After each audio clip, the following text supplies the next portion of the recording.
I pledge allegiance to the flag of the United States of America and to the republic for which it stands, one nation, under God, indivisible, with liberty and justice for all. Thank you. Roll call, please. Yes. Director Cussworth? Yes. Director Buss? Yes. Director Huffer? Yes. Director Nichols? Yes.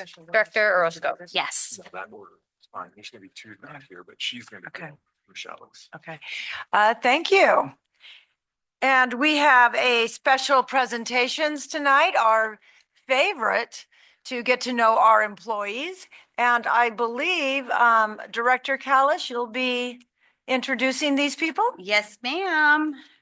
Got the next half an hour taken care of for you. At least. So tonight we're going to be recognizing some folks for our part-time service award. And just as a little bit of a reminder, this is a recognition for part-time staff only. They have to have worked for us for the last 6 months, and their supervisors basically nominate them. And that is how they have gotten here. Also, just so you know, they are supervisors are here with them.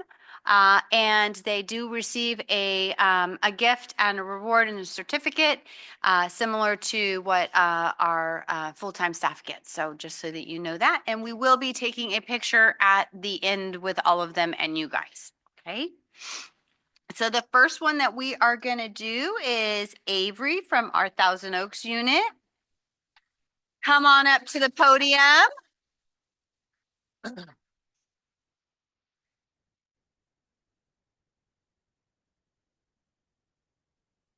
And our nominees, if you would like to speak at the end of after I'm done talking about you, then you will be able to speak to the board if you would like to. So Avery is, like I said, with our therapeutics unit. She is a recreation leader.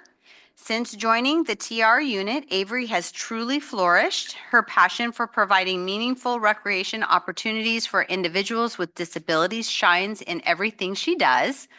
She began as a camp counselor, already familiar to many of our campers from her volunteering and her school experiences, and quickly excelled.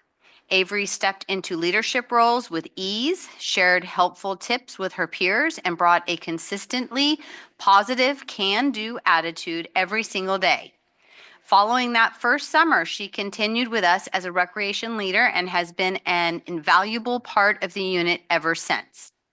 With a background in theater and a natural talent for connecting with participants, Avery embraced a lead role as our YAE Team Up Liaison, formerly known as CTFE, for the 2025 production of The Hobbit. She adapted to changes on the fly, communicated clearly with the production team, fostered strong supportive relationship with actors of all abilities. Avery also regularly leads our Friday and Saturday night socials, has taken a lead role in our tween fall break and winter camps, and never hesitates to cover a shift, whether it's a cooking, art, or sports. She shows up ready to jump in. And all of our programs, karaoke night holds the top spot in her heart. Avery is a proactive, thoughtful, and dedicated advocate for her participants. She's highly regarded by family, peers, participants alike. Her ability to bring out the best in everyone around her, paired with her attention to detail and genuine presence, makes her an exceptional member of our team. We are excited to continue watching Avery grow, shine, and make a lasting impact in her time with us. Thank you very much, Avery.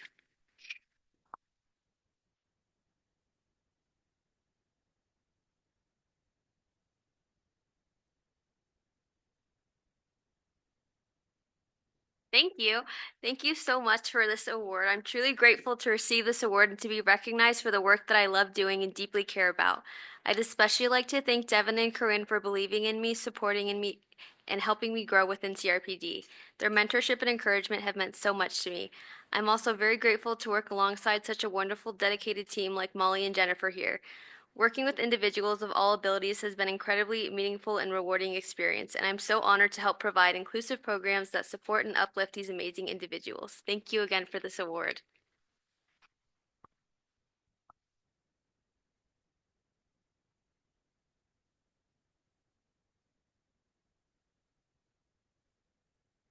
Wonderful. I think questions or comments from the board will happen at the end. Thank you, Avery. All right, so next up is Erica with the Global Center.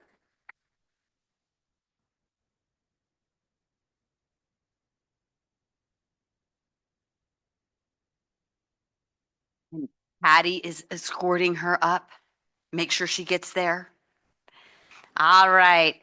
So Erica is a recreation leader, and Erica's dedication, professionalism, and heart have elevated our entire center.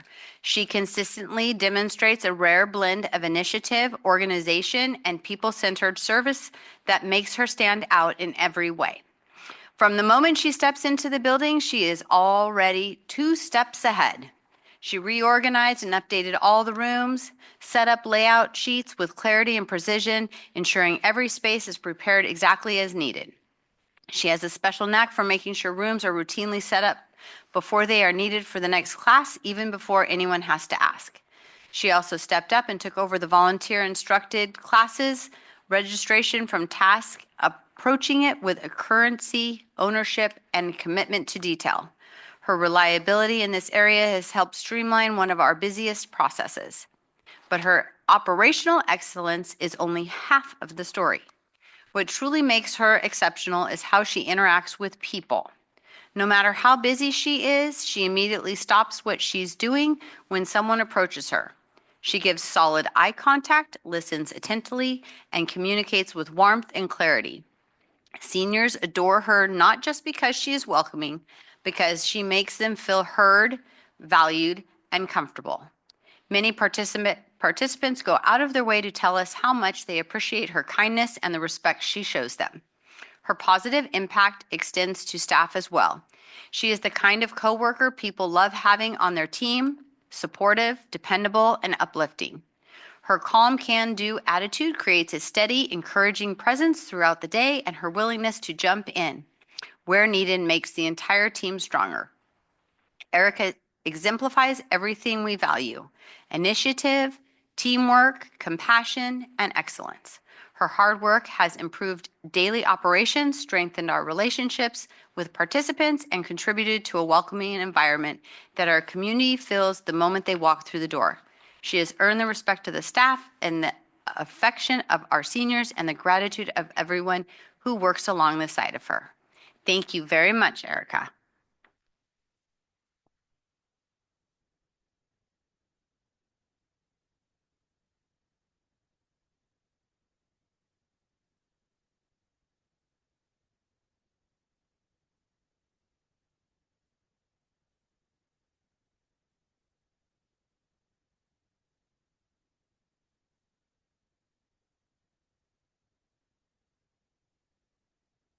Hello. Hi. My knees are trembling, but I didn't really prepare a speech, but I just want to thank you guys for this. Such an award. I've never seen a paper award before. But yeah, I just want to thank everyone for believing in me. It's such a pleasure to work with such an amazing and supportive community and team. And I've learned a lot and a lot of patience. And yes, I am just very grateful and appreciative of this award, and I'll be continuing working with seniors. And yeah, thank you.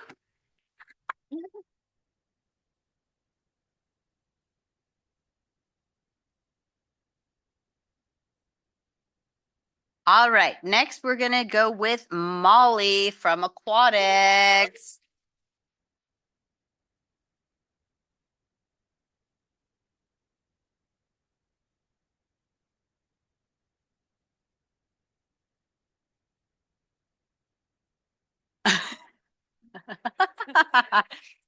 All righty, Molly. So Molly has been an absolute standout on our aquatics team since the day she started. She joined us in 2023 as a lifeguard and swim instructor, and it was clear right away that she was someone we could count on. She learned fast, took initiative, and always showed up with a positive attitude. It is no surprise when she was quickly promoted to senior guard. By the summer of 24, Molly was ready for more responsibility and she stepped into the assistant pool manager role at the community pool at CLU. She helped keep our daily operations running smoothly, jumped right into organizing swimming lessons, and became a dependable point of communication for our lifeguard staff. Whether it was coordinating schedules, handling last-minute changes, or making sure lessons started on time, Molly kept everything moving with a calm, collected approach that made everyone's job easier. In 25, Molly took another big step toward when she was promoted to pool manager and given her own facility at the TO High School pool for the summer. Running a pool on your own is no small task, but Molly took it on with confidence. She's incredibly organized and detail-oriented, and she keeps her facility running at a high standard every day. From staffing to customer questions to problem solving on the fly, she handles it all with maturity and great attitude. Parents love her, staff trust her, and she's the kind of person you want representing your program. She communicates clearly, supports her team, and never hesitates to step in where she's needed. Molly has been an essential part of our aquatics program, and we're lucky to have her. She absolutely deserves recognition for everything she's contributed and for the leadership she continues to show us every day. Thank you, Molly.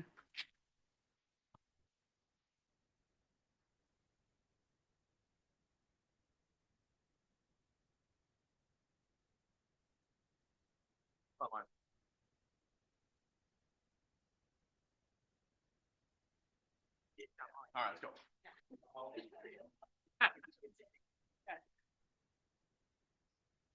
Okay, hi, I just wanted to say thank you to the board and thank you to the administration. Thank you to my coworkers who I love. And I just thank you. I'm so lucky that I work for CRPD and aquatics. It's the most fun job I've ever had. So thank you.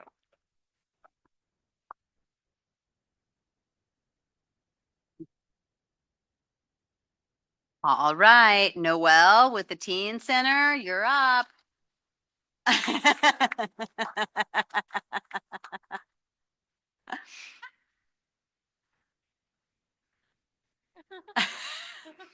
All right, everyone. This is Noelle, and she's a senior recreation leader at the Teen Center. She started coming to the Teen Center when she was a middle school student. She then became an active member of the Teen Center's Teen Leadership Club, where she volunteered at different community and center events. In 2020, Noelle officially became a recreation leader at the place she used to hang out. She has shown her ability to grow, lead, and produce quality assigned tasks that she has since been promoted to a senior recreation leader position in 2025. Noelle knows all the teens by name. She genuinely creates connections, and the teens trust her and appreciate her caring personality. It is not just a hello, it's a hello, how was your day? Anything new? Noelle has been a very dedicated employee. She has organized and led the Teen Center staff taught camps and programs. Even with little knowledge of the subject, she has been able to research and become proficient in areas she never thought. Noelle has also become very knowledgeable in the center's sound equipment and can always be counted on to step up for district or center events. She has created playlists and serves as the center's DJ as well. Recently, Noelle has shown initiative to help update center forms and has shown amazing creativity with some of the projects she has been assigned. Noelle is the go-to staff member for anyone else that works here. They all know that Noelle knows it all and can help them without contacting a supervisor. On behalf of the Thousand Oaks Teen Center, we nominate Noelle for an Outstanding Part-Time Service Award, which she got. So good job. Congratulations.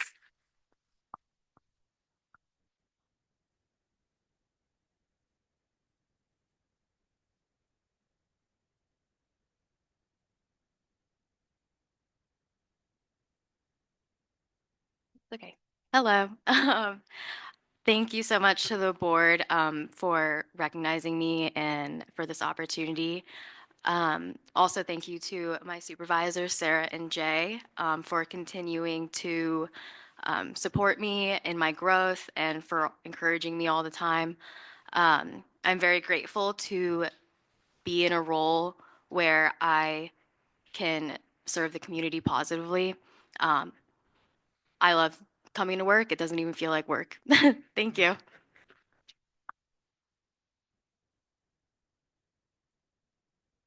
All right, next up is Heidi from Dos Vientos.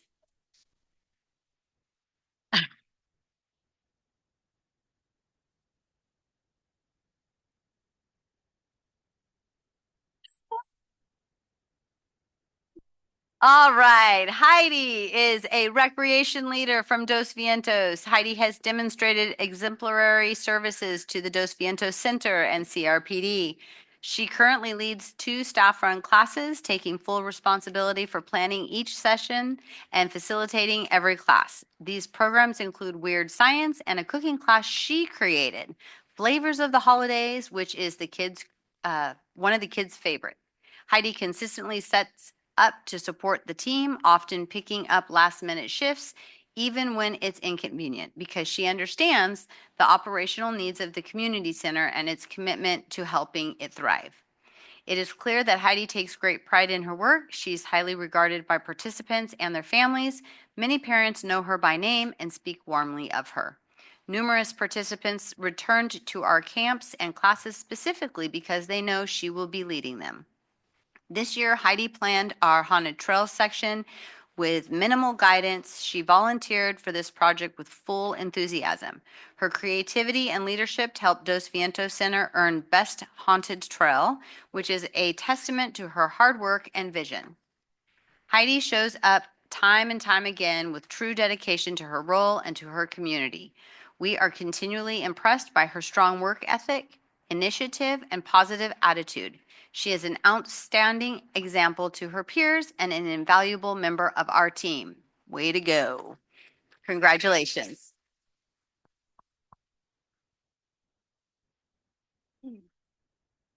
Thank you very much. I'm a little caught off guard by the poster.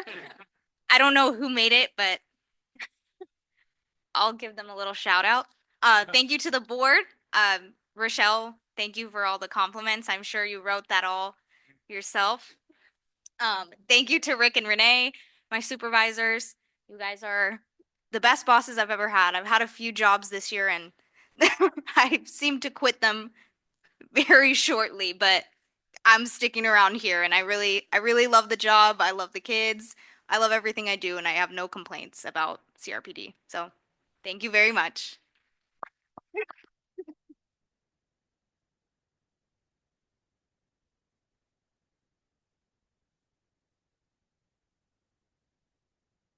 All right, up next, Catherine from Conejo Community Center.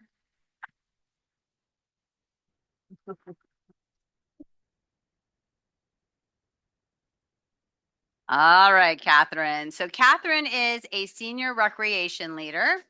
When Catherine was hired in June of 2023, she immediately stood out from the other summer seasonal staff. Her attention to detail and organizational skills led her supervisors to keep her on staff year-round as a recreation leader teaching parent-child classes. She quickly honed her skills in the area and was promoted to senior recreation leader as a result. Catherine is continuously working on improving her classes and puts great effort into making sure she has new and different crafts and activities prepared for each season, ensuring her students have a different and equally great experience each time they register for her class. She also takes the lead on many of our special events, ensuring things are on track and running smoothly. No matter what event is coming up, just in the last 2 months, she has a major part of several big events. She helped oversee our area at Haunted Trail, ran the craft section at Day of the Dead, planned, decorated, and worked at the ELOP gift giveaway event, and is currently working on 2 major portions of the Jingle Bell Hike. Currently. Okay, I think that was a couple months ago when we wrote it. Catherine has transformed our office and program storage systems with exceptional organization and attention to detail. She manages the majority of our office files and supplies and has completely reorganized all program storage areas. Thanks to her efforts, each space is clearly labeled, and they are, I have seen them, efficiently arranged and consistently maintained. Additionally, Catherine is great at customer service. She goes above and beyond when helping patrons find classes to register for and shows incredible patience when dealing with difficult situations while helping customers. Catherine takes the extra time to ensure patrons can find something to register for when classes are canceled due to low enrollment. Catherine's most valuable trait is how hard she works to build positive relationships with all of her coworkers. She bonds with everyone well, even staff from other units and departments. This allows her to lead our team confidently, giving direction and creating closing task lists for other staff that they follow with a positive attitude. Our team looks to her for guidance and support, and her knowledge of our center is vital to the success of our unit. She is a huge part of the heart and soul of the Conejo Community Center and Outdoor Unit. Thank you, Catherine.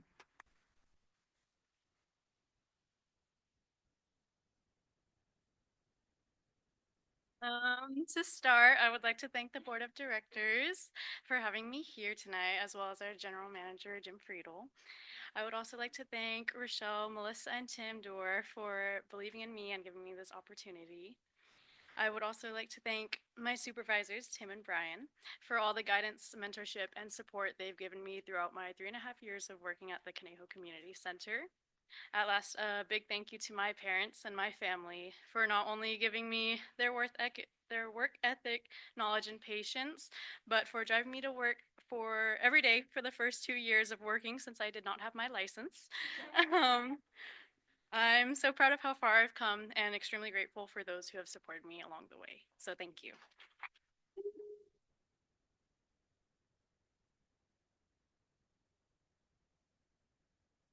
So while Tim gets that picture, and before we get the board comments and a picture afterwards, I did want to let the board know that we had 2 other nominees that received the award. Myra from Conejo, from the Global Center at CSVP, and Aubrey from Hillcrest Center for the Arts, both also received the award, but were unable to make it this evening. So I just wanted you to know. Okay, thank you very much. And I think that the board would like to say a few nice things. Can we start with you, Director Huffer? Certainly. Thank you very much, Chair Cusworth. What a wonderful group of, I think it was all young ladies. It occurs to me that, I can't remember if it was today or yesterday, but they said the day of girls and women in sports should be in sports and recreation. What you folks do for our community is just so special. It's you folks who are out there day in and day out, serving the public, serving the children and adults and seniors who take advantage of our facilities and our programs. It's so special. And listening to you, my impression was most of you have been with us for just a few years, 2, 3, 4 years, and it seems without exception, in that relatively brief period of time, you all have been progressing and advancing and taking on more and more responsibilities, and all of this working on a part-time basis. So my congratulations and thanks to all of you for such a great job and for doing such a wonderful job of representing the Park District and serving our community. So thank you.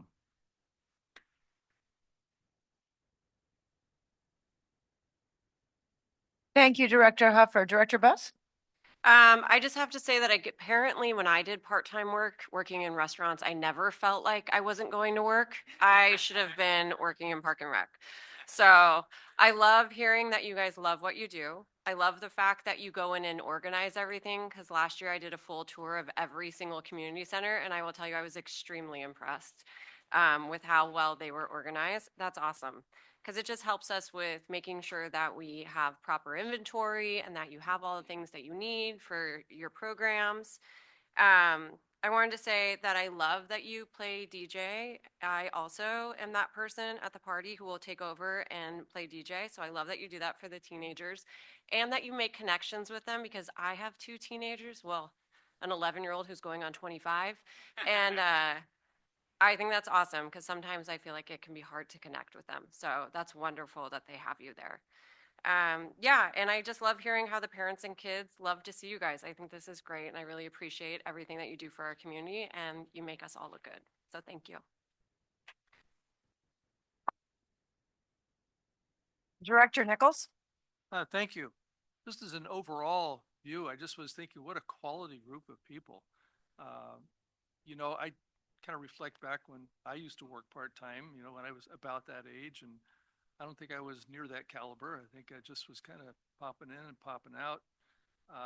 And nor was there the desire to give people that age a whole lot of opportunities. But to hear what opportunities there are and to see somebody who's maybe 20 being categorized as a senior recreation leader is just like, wow, okay, they're really making some strides here. That's awesome. And again, to think this is part-time, where you're, I'm not sure how many hours you work in a week or a month, but you're making the most of it and we're getting the best of it. So thank you for that. I was also noticing that I could really take advantage from some of your help. I see, like room preparation, cooking, parent-child classes. I hope you work with grandkids too. Organizational skills, pool management. I could use some help with that too. And DJ, I don't know, Brian, if you need a substitute or something, apparently we're training those here too. So, as I look at that, I can see where people would think maybe this is a fun place to work, where you have those multiple opportunities. And then also to our supervisors who are overseeing these folks, just to kind of, letting them go. And what was it? Who was it here? Oh, Heidi, making your own cooking class. I mean, who would think that you could, have that freedom and opportunity to do so? That's absolutely awesome. So I think maybe the board could take advantage of some of that too. So just saying, if you've got some spare time there. But thank you for investing in, I say, your subjects, whether it's the teens, the seniors, aquatics, therapeutics. And we have such a wide variety of clientele and customers throughout our base.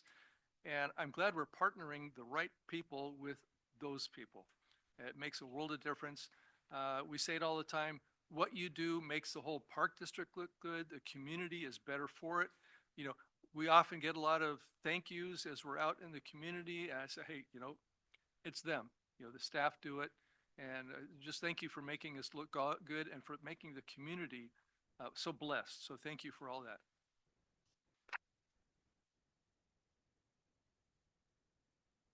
Director Orozco?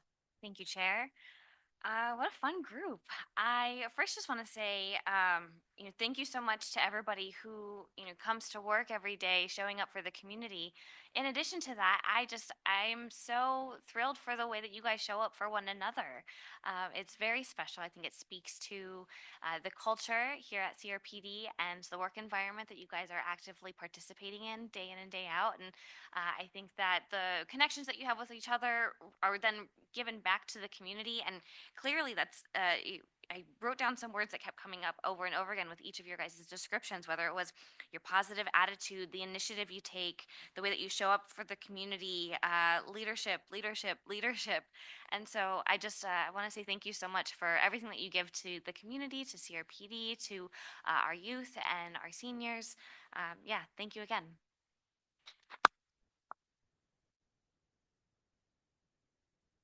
And I'll just add my comments to agree with our board. I was just very impressed, as they said, with the leadership skills, the initiative, and the wanting to come to work. I mean, if you want to come to work and you're having a good time, you're going to be a better employee. So great attitude, and wow, look at the support. So that's what makes us CRPD, is that we have incredible employees, we have wonderful supervisors, we have people supporting each other. So thank you again, all of you.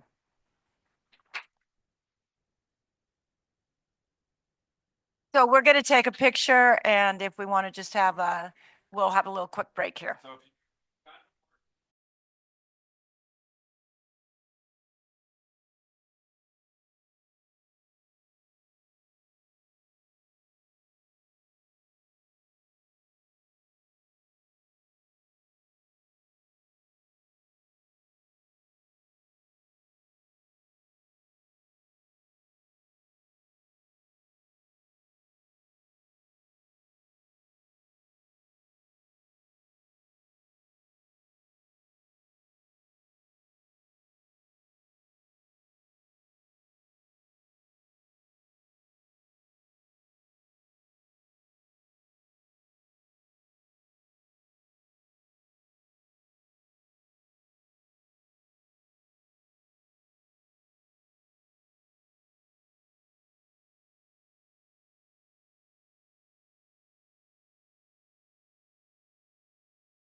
Meeting again, so if you can either please be seated or continue your conversations out into the hall, we'd appreciate that.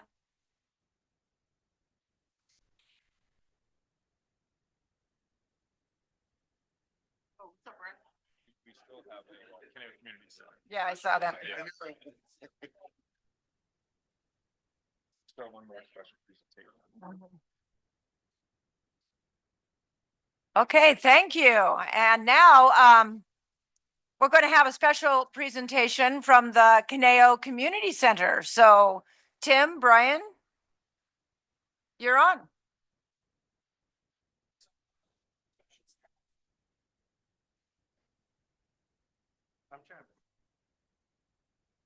You guys are lucky you get like a pretty robust live audience here. Yeah.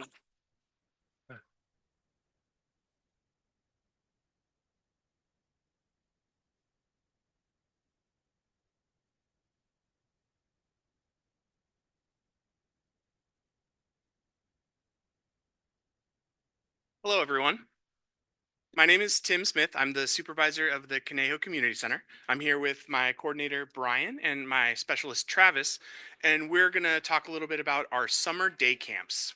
Big program that we run for the community, and we wanted to just highlight just the benefits, some of the stuff coming up in the future, how, just the day-to-day kind of go into it. So I'll start us off talking about just overview, some of the basics, some interesting information about the camps. We're going to go then into kind of our staffing, our partnerships within the community, and then looking ahead at some things we have planned for the next summer. So let's get started. So the first thing I wanted to do is just connect our summer camps to our mission statement: to enrich the quality of life for our community by preserving and enhancing recreational opportunities, parks, and open space. So our camps really provide a safe, enriching summer care for local youth.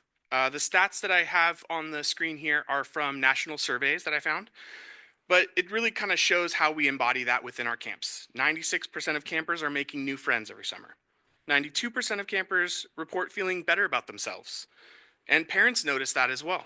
74% try new activities, and 93% reported getting to know peers from different backgrounds. It's a really great way for our youth to connect to each other.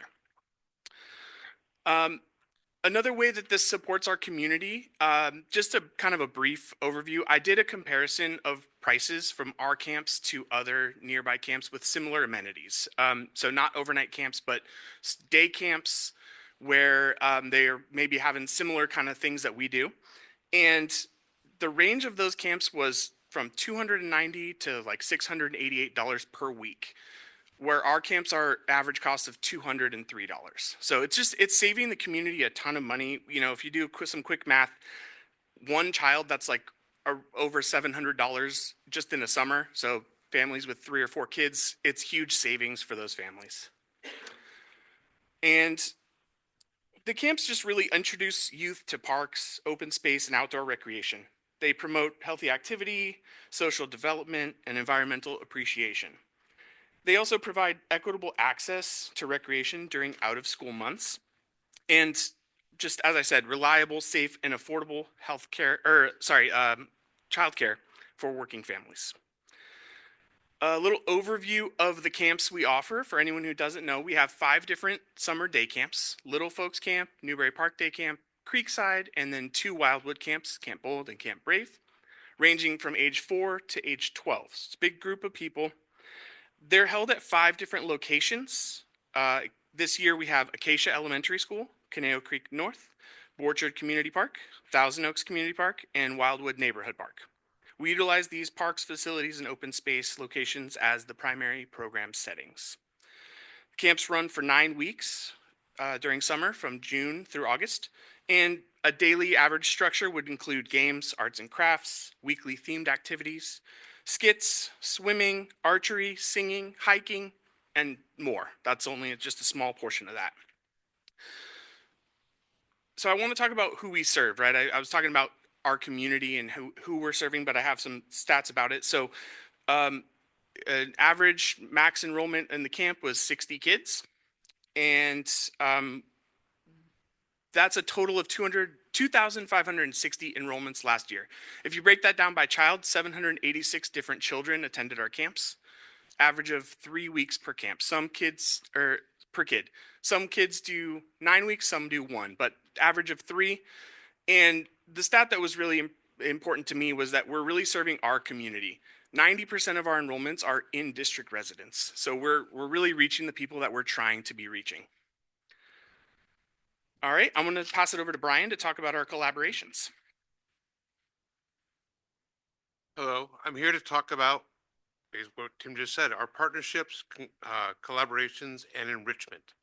So we couldn't provide such excellent camps without the work we do with all of our partners, both internal and external collaboration. So within CRPD, it's actually a whole CRPD assistance with our camps. Almost every part of the park district helps us with our camps, but specifically aquatics provides pools, lifeguards, and swim tests for us.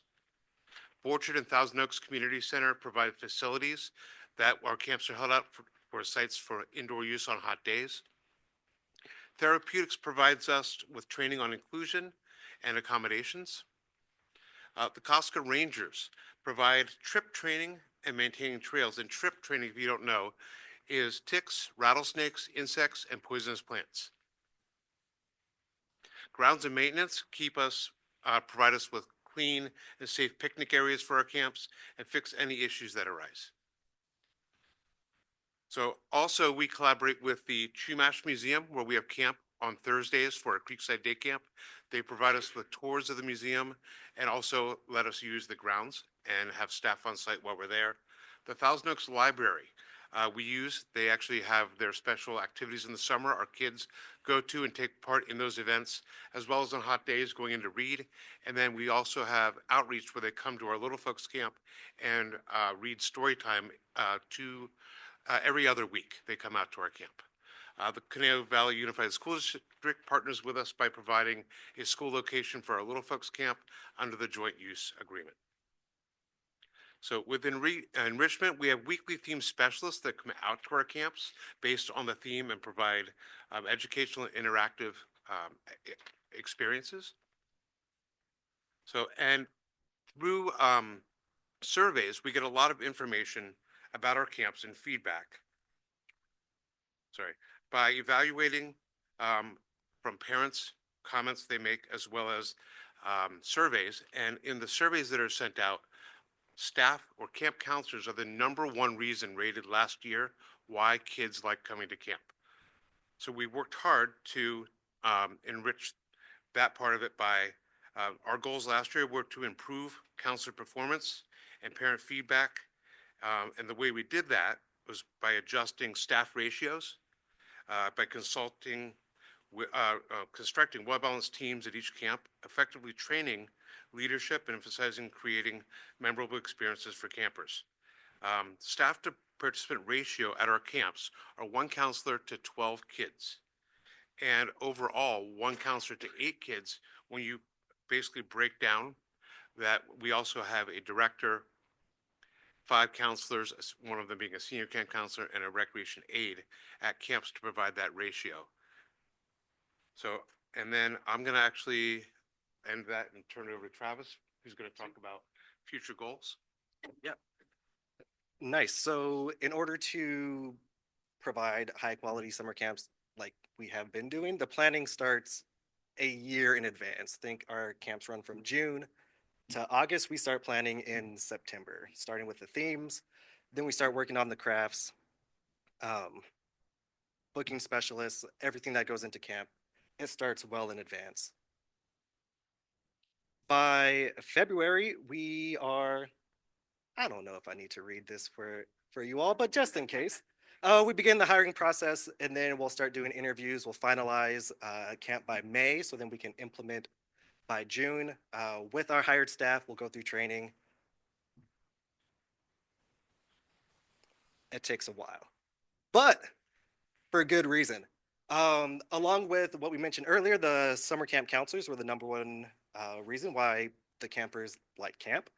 What we're planning to do for future planning ahead, looking ahead to strengthen the program, is to provide additional resources for our counselors Through our resource guide for the board, I handed the binder over to you. It's there, a back pocket activity book, and then a large group game.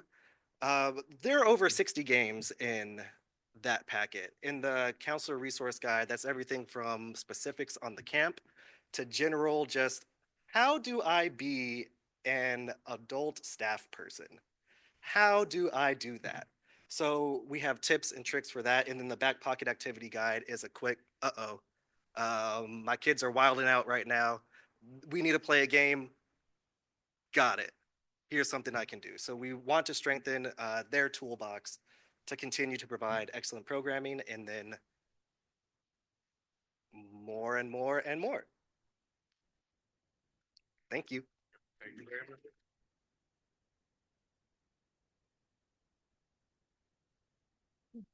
Well, thank you very much. We'll have our board members give a few comments. Director Orozco? Thank you, Chair. Thank you guys so much for your presentation. It's always wonderful to hear about the behind the scenes planning process. I know it's only February, but summer's going to be here before you know it. So one thing that I wanted to note was at the beginning you repeatedly talked about cost savings for families, and I think that the community really appreciates that.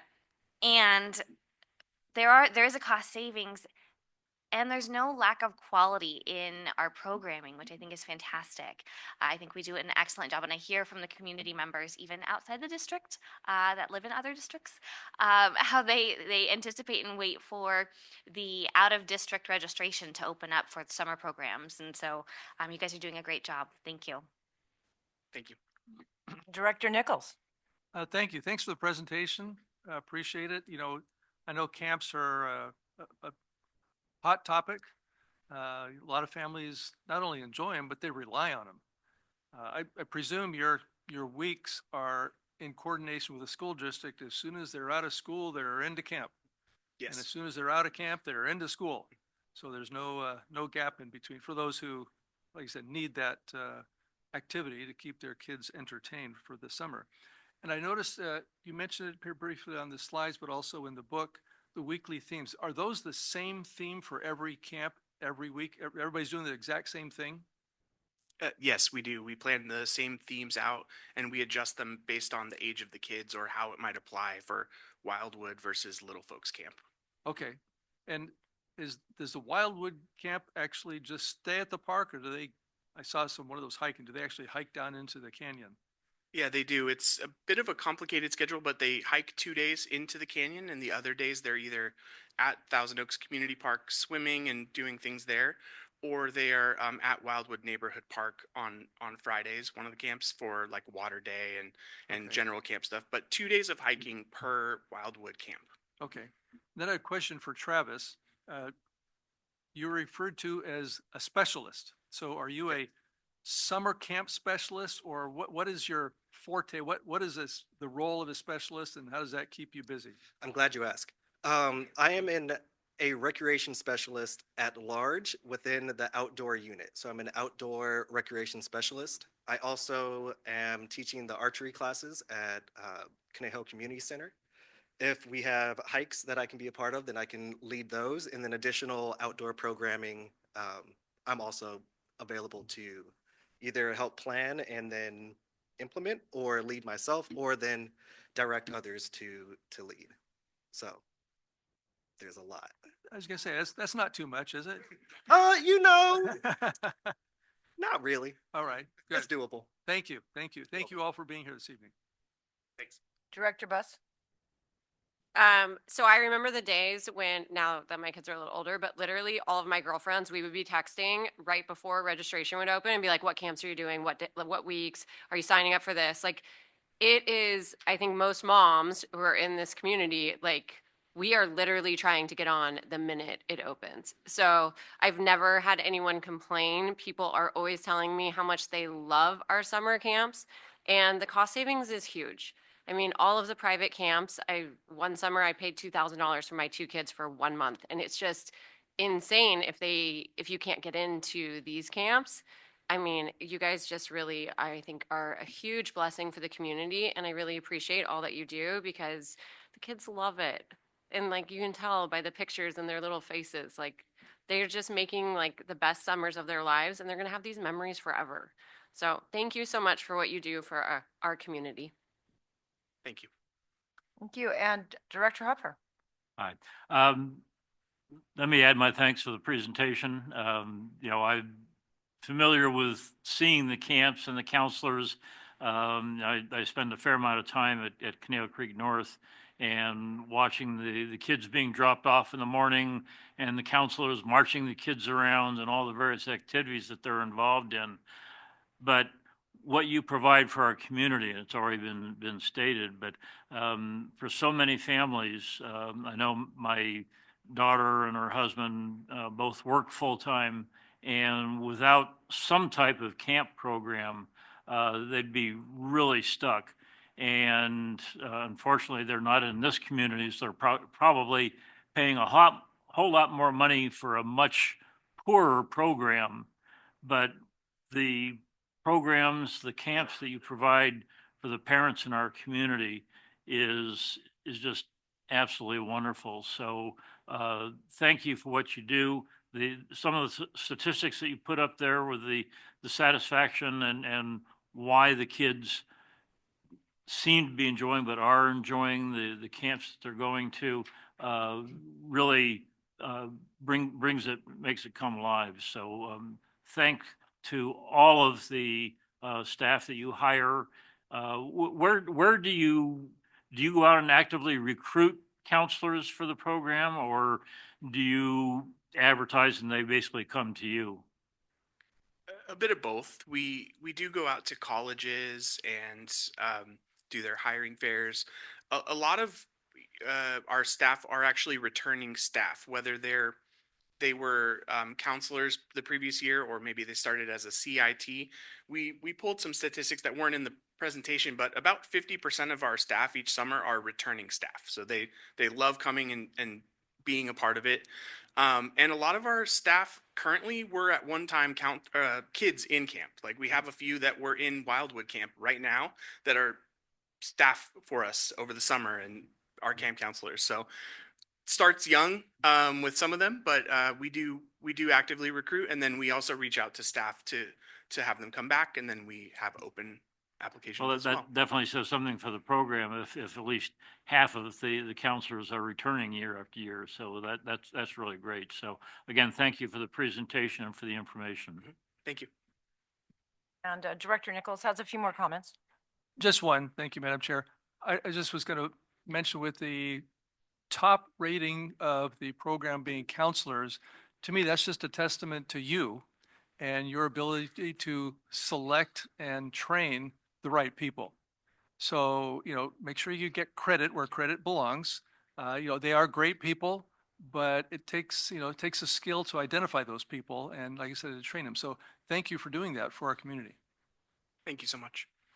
And I'd like to just echo a few things that our directors talked about. One was kids needing camps. As a parent of children of my grandchildren, my children have my grandchildren, who are both parents are working, they need to have camps. So this is a huge benefit to our community and also the cost. So thank you for being able to do this at a cost that is at least somewhat reasonable. And I wanted to say, with your little packets I was looking at there, it sounds to me like you're training future teachers. Being a teacher myself for so many years, when all of a sudden you have a class that's disruptive, you've got it after a while, you know what to do, but you need those pocket things to say, what do I do? And so this is excellent training and leadership for these kids that are your camp counselors. And one other thing, do you take volunteers with children who are maybe like 14? To come to be volunteer camp counselors? Sure. I wonder if I have a grandchild that's 14. We take volunteers at the community center for our half-day camp starting at age 12 to 14. But we start with our counselors in training, the ones that are at our all-day camps, either 2 to 3 days per week from like 8:30 to 4:30. And those are 15 to 18-year-olds. That's where we get a lot of our rec aides from that then become counselors. And Travis is going to be running our CIT program this summer. And in fact, we just are putting an ad in the summer program guide that we will be accepting applications for counselors in training. We actually even interview them. So with a very simple interview, not quite like an employee, but we still want to know that they want to be there since they're going to be there all day. But yeah, our volunteers are invaluable. Well, I think that's an excellent benefit too, because those 12 to 14-year-olds also need things to do in the summer, and they might as well be learning some leadership skills and helping out. So thank you for putting that into place. So yeah, excellent program, and I love Conejo Community Center in every way. So, all righty. I guess we will move on. Can we have some applause for them? Yeah.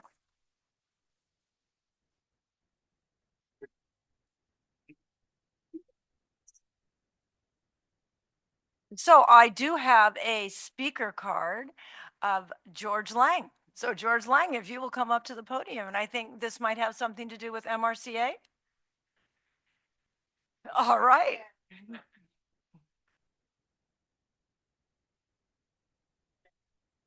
The Association of the Mountains Recreation Conservation Authority. Many of you have heard about it. And again, I'm George Lang, and I'm the CRPD's appointee to the Mountains Recreation Conservation Authority and the Santa Monica Mountains Conservancy, and have been for my entire CRPD career, which was 34 years.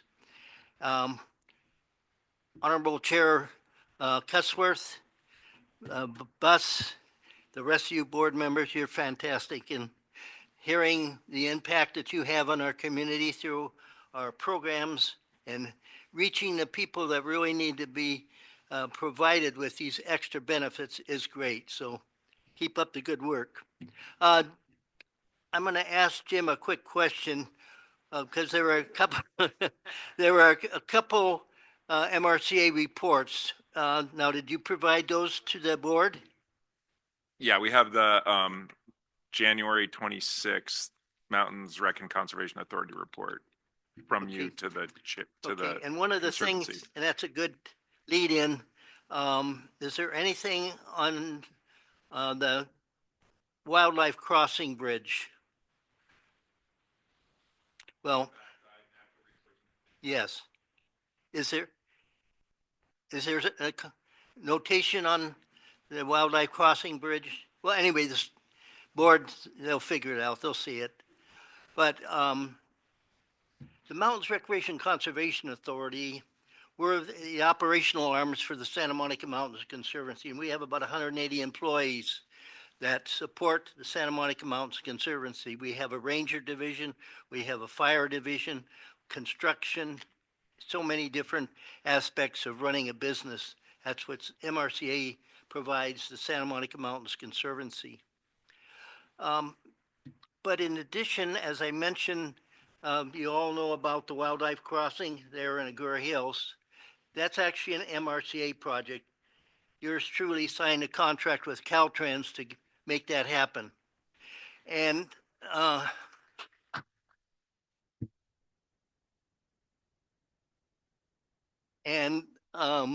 so much of what we do as an organization, and CRPD is part of that. Each of you board members I'm your representative, but you're part of MRCA and everything we do and accomplish. So thank you. And I hope we continue to have these opportunities.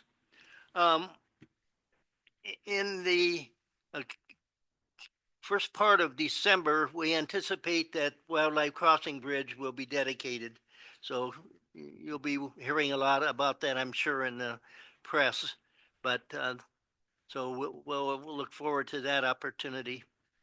Also, something that hasn't really gotten a lot of traction yet and a lot of information, the MRCA Santa Monica Mountains Conservancy is primarily based here in Southern California. And we've done a few projects up in Northern California, but on a one-time basis. But those opportunities come from recommendations of certain people. You know, here's the little MRCA down in Southern California. And how do you get that little group to be involved with something up in Northern California or get involved in something in Orange County, which we are now a part of? We're probably, 4 years plus into that. Oh, George. I'm sorry. Preserve. Not Melissa. Our preserve down in Orange The County. Randall? Randall Preserve. Thank you. I drew a blank, which isn't unusual. But the Randall Preserve, we were brought into that operation by the um, Trust for Public Land. I think many of you have heard of the Trust for Public Land. But they had a situation down there, property with an oil field, and the communities were trying to get it to be something that's productive and something that contributes to their community. And their county organizations or city organizations, or like 3 or 4 cities trying to work together. They weren't accomplishing anything literally. And so the Trust for Public Land knew about the Santa Monica Mountain Conservancy. We've partnered on a lot of situations. They engaged the MRCA to take over that Randall Preserve situation. And one of the challenging things is there's like 7 different Native American tribes that are involved and have pieces of that property. And it's a fact. It's nothing people don't know about. Native Americans sometimes have challenges in communicating amongst themselves, as others do too. But MRCA for the last about 4 years, 3 or 4 years, we have a Native American on staff that is our liaison with the Indian tribes. And so next week, I'm going to have an opportunity to take a tour of the Randall Preserve and to meet some of these individuals that are making the Randall Preserve something very unique and something that's going to benefit their community that wasn't happening. So I'm very privileged and appreciative of having the opportunity to represent CRPD on the MRCA and to do my best to make it a very unique, a very unusual accomplishment anywhere, you know, and there'll be more information on it. But anyway, I want to just present that information, how much that we accomplish and how unique the MRCA really is. And again, CRPD, thank you for this opportunity. It's a real privilege. Thank you. And thank you, Mr. Lang. We appreciate that information. Is there anyone else online that has a public comment? No? Okay, then we'll be moving on. Do I have an approval of the agenda? I'll make a motion to approve the agenda. I'll second. Okay, all in favor? Aye. Aye. Any opposed? Motion passes. The consent calendar, do I have a motion for A and B on the consent calendar? I'll move approval of consent calendar items A and B. I'll second. All in favor, say aye. Aye. Any opposed? Okay, that motion passes. We don't have any deferred matters today. So items for discussion. Oh, 9A, Old Boney Mountain Foundation for Kids, an Oak Heart Country Music Festival. I wonder if anyone in the audience is interested in that item. So who's going to be taking this on? Mr. Mooney? Yes. Thank you, Chair Cusworth, members of the board. So similar to past years, staff has been coordinating for Oak Heart. If you remember back, and it's stated in the report, the event started in 2012, continued till 2019. Obviously, pandemic, COVID put that on pause. The event did come back, labeled a different concert event, and that was in 2023. And we haven't had this similar event since then. However, the park has been utilized for large events annually. In the report on page 36, it breaks down event visitations similar to our other permits that we've taken to the board this past fall. This event is geared very similar to past years of the concert on the property at Conejo Creek South. The concert will be on the field as well as, restrooms, food, vendors, drinks, all that. And then parking will be utilized at Conejo Creek South as well as at the school district property just to the north of our property in the dirt lot. And that's under a separate agreement with the event management and the school district. And then we also have kind of overflow use at Conejo Creek North. However, we do offer security there so we can track that so it doesn't become an issue for the other businesses like the park, the library, the teen, and the Goebel Center. So all very similar to past years of how we've organized this event. We've worked very closely with Jeff Losey and Brian Hines that are putting on the event. The past few months have multiple conversations. For the whole board, we have had committee meetings. So Chair Cusworth and Director Huffer have been in meetings with myself and General Manager, as well as my staff and Rochelle's staff, and just discussing, hey, how can we make it better? Obviously, it's a play field first for soccer, and that's important to me and my staff, as well as the community and AYSO and other nonprofit groups that use it.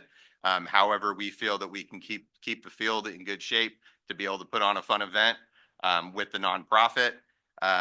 And so kind of nuts and bolts of it is that the event would be for Saturday, May 30th. The actual event will be from 1 p.m. to 11, however, with music off at 10 p.m. And this is similar to past events that we've done. There'll be setup days, the Thursday and Friday before that Saturday. And then there'll be breakdown days of Sunday and then Monday till noon on June 1st. We do, again, it's very similar to past years. We do have a maximum ticket set, and that's in coordination with the group putting it on. They're looking at 4,000 tickets for this year's event. And so with using that similar layout, we do take in consideration sound. So that is an additional, that's the Exhibit B in your packet with the agreement. But that gets broken down where we actually have an acoustic engineer that's reviewing it. That's something that was developed years back to ensure that we're keeping friendly with our neighbors and we're not disturbing our neighbors when they're trying to enjoy their backyards or their homes on that day. Again, 5 days, we're looking at charging a fee of $13,750 for those 5 days. Staff really thinks this is a good event for the community. Utilizing with a nonprofit to be able to raise money for the community that we serve as well. So we think that's a good thing. And we want to continue to work with them. Jeff Losey is here and he does have a brief presentation. So that is my report to the board regarding it. Myself, as well as Jeff and Brian Hines will be available for any questions after Jeff does his presentation. So thank you. Okay, thank you, Director Moving.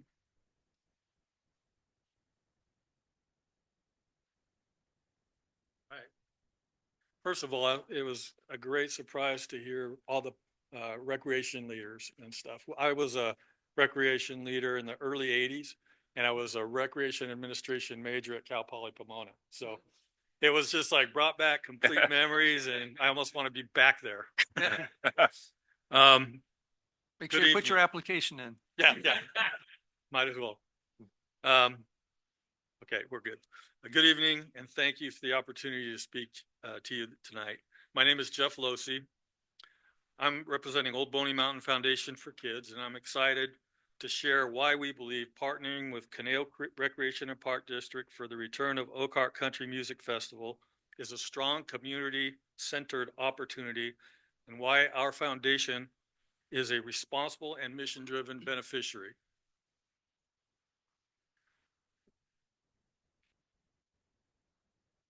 Oh, the arrow. There we go. Oak isn't a new, untested idea. From 2012 to 2019, it grew from about 800 attendees to over 10,000, becoming the largest annual country music festival in Ventura County. It was powered by more than 300 volunteers and generated over $100,000 for local charities while supporting local businesses and vendors. Oak has always been a family-friendly, community-driven event. Live music, food, local vendors, and activities that bring people together in a positive environment. We're excited to help bring that spirit back in a responsible and well-organized way. Old Boney Mountain Foundation for Kids is a Conejo Valley-based 501c3 nonprofit founded in 2019. Our mission is simple and local, investing in the future of local youth who are striving to overcome hardship and become inspired adults. In just a few years, we've positively impacted over 1,000 local youth through mentorship, life skills, scholarships, and service-based programs. Everything we do is guided by 4 core values: family and community, strong support systems matter, service and civic engagement, teaching youth to give back, health, life skills, and character, preparing them for real life, personal responsibility, helping them understand their choices shape their futures. These values aren't just words, they shape the programs that we run and the kind of young people we're helping develop. Here's what that looks like in action. We provide winter and summer camp scholarships, helping youth experience structured, positive environments they might not otherwise afford. We run life skill and mentorship programs that teach responsibility, teamwork, and confidence. We award earned scholarships to graduating seniors who show perseverance and service. And in 2024, we launched Youth Corps, a service-based leadership program. These teens don't just learn, they serve. They've helped clean up senior mobile home parks, partnered with CRPD at Banyan Park for weed abatement and park improvement. These are local kids learning to take pride in their community. Our partnership with Oakart is a natural fit. We share the same community, the same audience, and the same family-friendly values.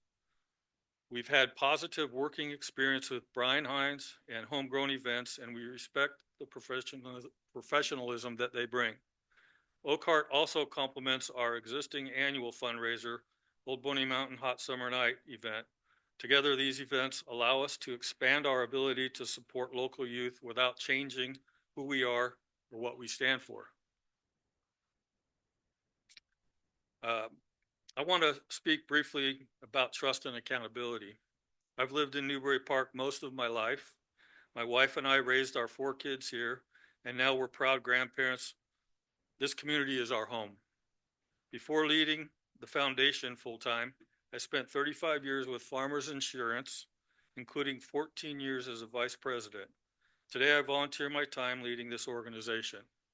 Our board includes professionals in finance, education, faith leadership, and business. We operate entirely through volunteers, no paid staff, which means funds go directly to the programs, not overhead. We have strong financial oversight and a culture of accountability. This is not our first time managing large community-centered events. I previously chaired the Newbury Park Rotary Oktoberfest at Conejo Creek North, and I founded and continue to lead the Old Boney Mountain Hot Summer Night fundraiser, now in its 9th year. These events have always operated with strong cooperation, safety planning, and financial responsibility. We understand what it takes to work with the community and with CRPD in a respectful and organized way. We believe Oakart can once again be a safe, family-friendly celebration that brings the community together while also creating meaningful impact for local youth who truly need our support. Old Boney Mountain Foundation for Kids is local, volunteer-driven, accountable, and deeply invested in the well-being of Conejo Valley families. We would be honored to serve as the charitable beneficiary and to work in partnership with CRPD to ensure this event reflects the values and standards our community expects. Thank you for your time. Now I'm happy to answer any questions you might have. Do we have any questions? Director Nichols. Thank you. Thank you for that review. Appreciate it. I was curious, you talked about your Hot Summer Nights fundraiser and that's been going on for a number of years. Is that take place at a certain location, or is that like various locations? How does that one work? Yeah, it's a long story. I'll try to make it as short as possible. We started with partnering with Newbury Park Rotary Club, and we did it at Los Robles Golf Course. We did that for a couple years, and then COVID hit, and then we were stuck, and we just kind of did virtual events.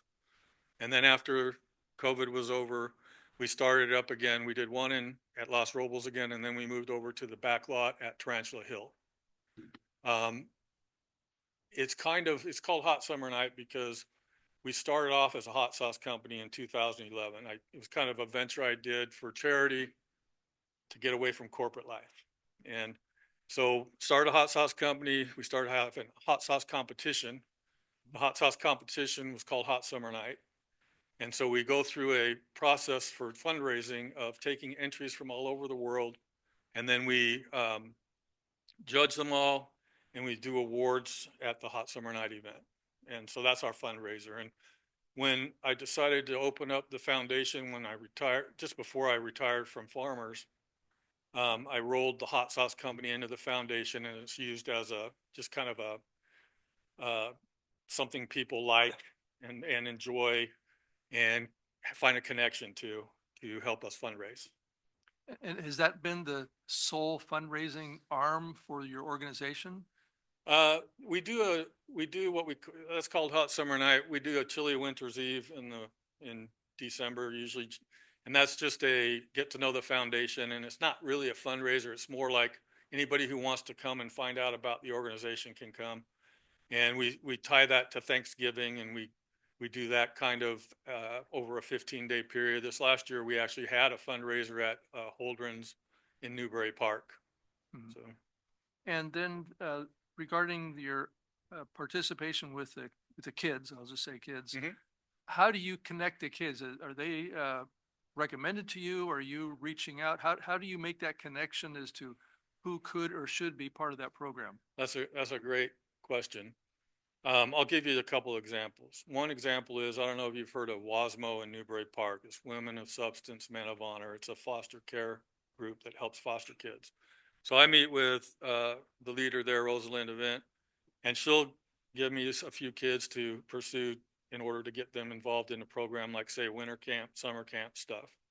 So we'll finance them going to summer camp or winter camp with a youth organization. It could be a church, it could be a Young Life Club, whatever. And so, like, I'll give you an example. Two kids about a year and a half ago from her program went to winter camp for the first time.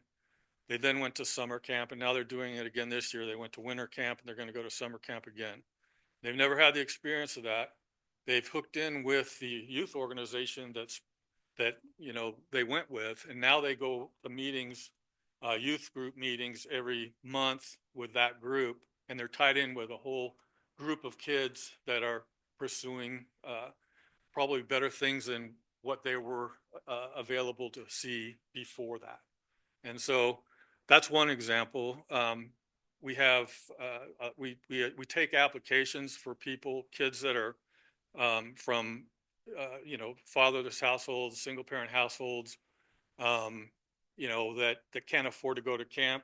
They can apply online in our website, and then we'll see what camps are available, what youth organizations are going, and see what fits their timeline, and then they can plug into that and then move on into that whole system. And eventually it's a strategy to get people connected, underprivileged kids connected, and then a strategy to support life skill programs for them, like some of the programs you guys put on and others, where they can build kind of a resume throughout their high school careers, junior high and high school careers, and apply for a scholarship, which we fund if they earn it.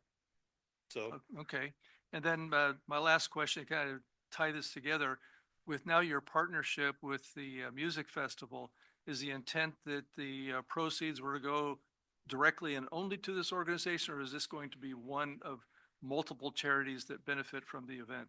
Well, Brian might be able to answer that. I'm part of it for sure. Hello, everybody. Thank you for having us here tonight. For this year, it's just going to go to Old Boney. We don't think with 4,000 people and bringing it back and the cost that it is, we know we can at least break even and make a little bit of money. So we're hoping at least $10,000 goes back to his charity directly. At least. Okay. All right. That's all that I had. Thank you. Thank you. Any other thank you for the questions? Answers. Director Buss. I don't have any questions, but Brian, if you'll stand up again. So in 2017, I took over the Thousand Oaks Chili Cook-Off for the Thousand Oaks Rotary Club with 8 weeks before the event. Brian is the only non-Rotarian who reached out to me and has every year and helped me run the Borderline stage. He started by paying for that stage and the bands and the sound system, everything. A lot of people don't know this. And then when he went through the several tragedies that he has gone through, I started paying for the stage and the bands and what have you. But he still, every year, leads it for me. And I'm just hoping that you taking on this, you'll still be there for the Borderline stage May 3rd, because I need you. Well, I'm just happy to see this back because you have been a huge philanthropist in this community, and I don't think enough people recognize you for that, and I just really appreciate you. So. I want to add to that a little bit because the last 3 hot summer night events at Tarantula Hill, he supported us by giving us the stage and the sound equipment and setting up the bands for no charge. Any, you have more. Oh, why don't we finish up here with Jeff and then we'll go and do staff. Does that work? Okay. Any other questions for Jeff or Brian? Director Huffer. Yeah, Jeff, I appreciate the information on your organization. I've heard of your group, but I really didn't know anything about them. So I do appreciate the information. You were talking about offering winter camps and summer camps to the children who are participating in your program. We heard earlier the camp program that the Park District puts on. What sort of camps, your winter camp and summer camp, are they somewhat similar to the camps we put on, or are they focused in other areas? The ones we've been mainly using. Could you speak a little closer to the Yeah, mic? yeah. The camps that we've been supporting more recently are, there's a winter camp that's at Big Bear, where a whole group of kids get up and go there. There's a Young Life camp that's in Arizona that we've been supporting, sending kids to that. There's a camp called Forest Home in the just above Redlands in the mountains there that they go to. But our programs go where we have connections with youth organizations. So the day camps and things that Park and Rec puts on, those are all opportunities for kids that apply for scholarships for those things too. So nothing is out of the question. We want to get kids on the right track that maybe they normally wouldn't be able to afford going to anything. And we want them to have, it stems from my upbringing in Newbury Park. I grew up here. I went to Banyan School, Sequoia, Newbury Park High School. I had a really good upbringing, and I went into athletics, played football at Cal Poly, and a lot of these kids don't get the opportunity to do any of that stuff. I went to summer camps, winter camps, all the whole bit. So I felt like if we could do that for the kids, no matter what kids apply, that if they have this need and we focus on foster kids and underprivileged kids, but we're going to try to get them there. Okay, and you mentioned scholarships for high school seniors. Are those scholarships to your camps, or are those scholarships for schools? They're for trade schools, universities, or whatever they are pursuing when they graduate. Okay. If they've gone through our strategy, they'll have a strong work ethic, they'll have good common sense, and they'll be off to something that's very positive. Okay, thank you. Any questions, Director Orozco? I have no questions, but I do want to say I was very impressed with your presentation. Thank you. And that I hope that if this is voted upon, that it will be a very positive impact for our community in many ways. So thank you very much. Appreciate that. Thank you. So now we'll open up questions for our staff. Anyone with questions tonight? All right. And well, Director Nichols, you often have questions. Oh. Okay, go ahead, Director Nichols. Thank you, Madam Chair. Director Mooney, in looking at your staff report on page 36 of your report, you're referring to a term called usual community event. Is that like an official term, or are you just trying to clarify that this isn't something unique? I didn't know if that was a term of art, so to speak. Not a technical term, more so what we typically do at our parks. So from a large event standpoint. So it is a usual event that we have capacity for, that our park system can handle. Obviously, we've done a lot larger events in the past. But yeah, so no fancy word, just okay, normal business for the park district. Because I know we're a little bit strict on the type and number of events that happen in that area because we don't want to overwhelm the neighborhood. So this is considered that it's within that realm that has typically occurred over the years. Correct. Okay, I just want to make sure that. And I thought I read it here somewhere, but I didn't know. But this just kind of brought up a general question. I see the fees that are to be paid to the district, and I know we have fee structures that we follow. Does that include things like, electricity and water and all that type of thing? Is that like built into that fee structure? So typically it's just for what's on the property. A lot of times, depending on the event, they'll be bringing in what they need. So whether it's generators or tying things in, I believe Conejo Valley Days is renting, not for the whole term, but they rent like the community room, that type of thing. So that is when it kind of kicks in. But typically it's pretty low demand from a utility standpoint, other than lights. So like if we are running the lights, they do pay for the lights that are on for the event and in the parking lot. That's part of the fee schedule that our staff will generate a bill for that. Okay, all right, thank you. And then as I was looking at the Exhibit A, as far as the permit conditions, I just found a few terms that I just want to make sure we're squared away on. So, for example, utilization of site layout, item number 3 says every effort shall be made to minimize heavy vehicle traffic. So again, forgive me, I go back to my code geek days, and words mean things. So I'm thinking, okay, what does minimize mean? Is there a certain frequency? And then same thing, heavy vehicle traffic. What is a heavy vehicle? So how is that determined? Because I hate for there to be a little discretion out there where people are pointing fingers. Oh no, we're okay. Oh no, you're not. And there's nothing really to guide what's okay or what's not. How's that determined? Yeah, so over the years, before my time in the seat, but over the years, we've come up with systems in place, such as, not like the first bullet point under that is not parking the beer trucks overnight. They come on for the day, right? So they're on pavement up until the beginning of the event, right? And so then that way we're not having issues of large vehicles sitting longer than what they need to do. It is definitely a learning curve, like depending if there's changes. So if they're using a different vendor or they're using different equipment to bring things on. But in the early stages, 2012 through like 2015, there was a lot of homework done on how do they come on the field, how do they go off the field. Brian, myself, and Patrick have talked about in detail about kind of path of travel. We are looking at doing some irrigation work after this event. So that's something the board approved as part of our last budget, is to be redoing the irrigation main and valves there. And so that's something that is taken in consideration where he's setting up, how the stage is set up. We're not driving over valve manifolds, right? You might have anywhere from 5 to 10 valves all in a row. We're marking that stuff out. We're coordinating with the team on Thursday as they're moving things in that are allowed to be on before, but then we're also coordinating and, hey, this is the gate people are coming in, all that type of stuff. So that's really how there's a lot of work done in the field, and that's how we're minimizing it, just to make the board aware.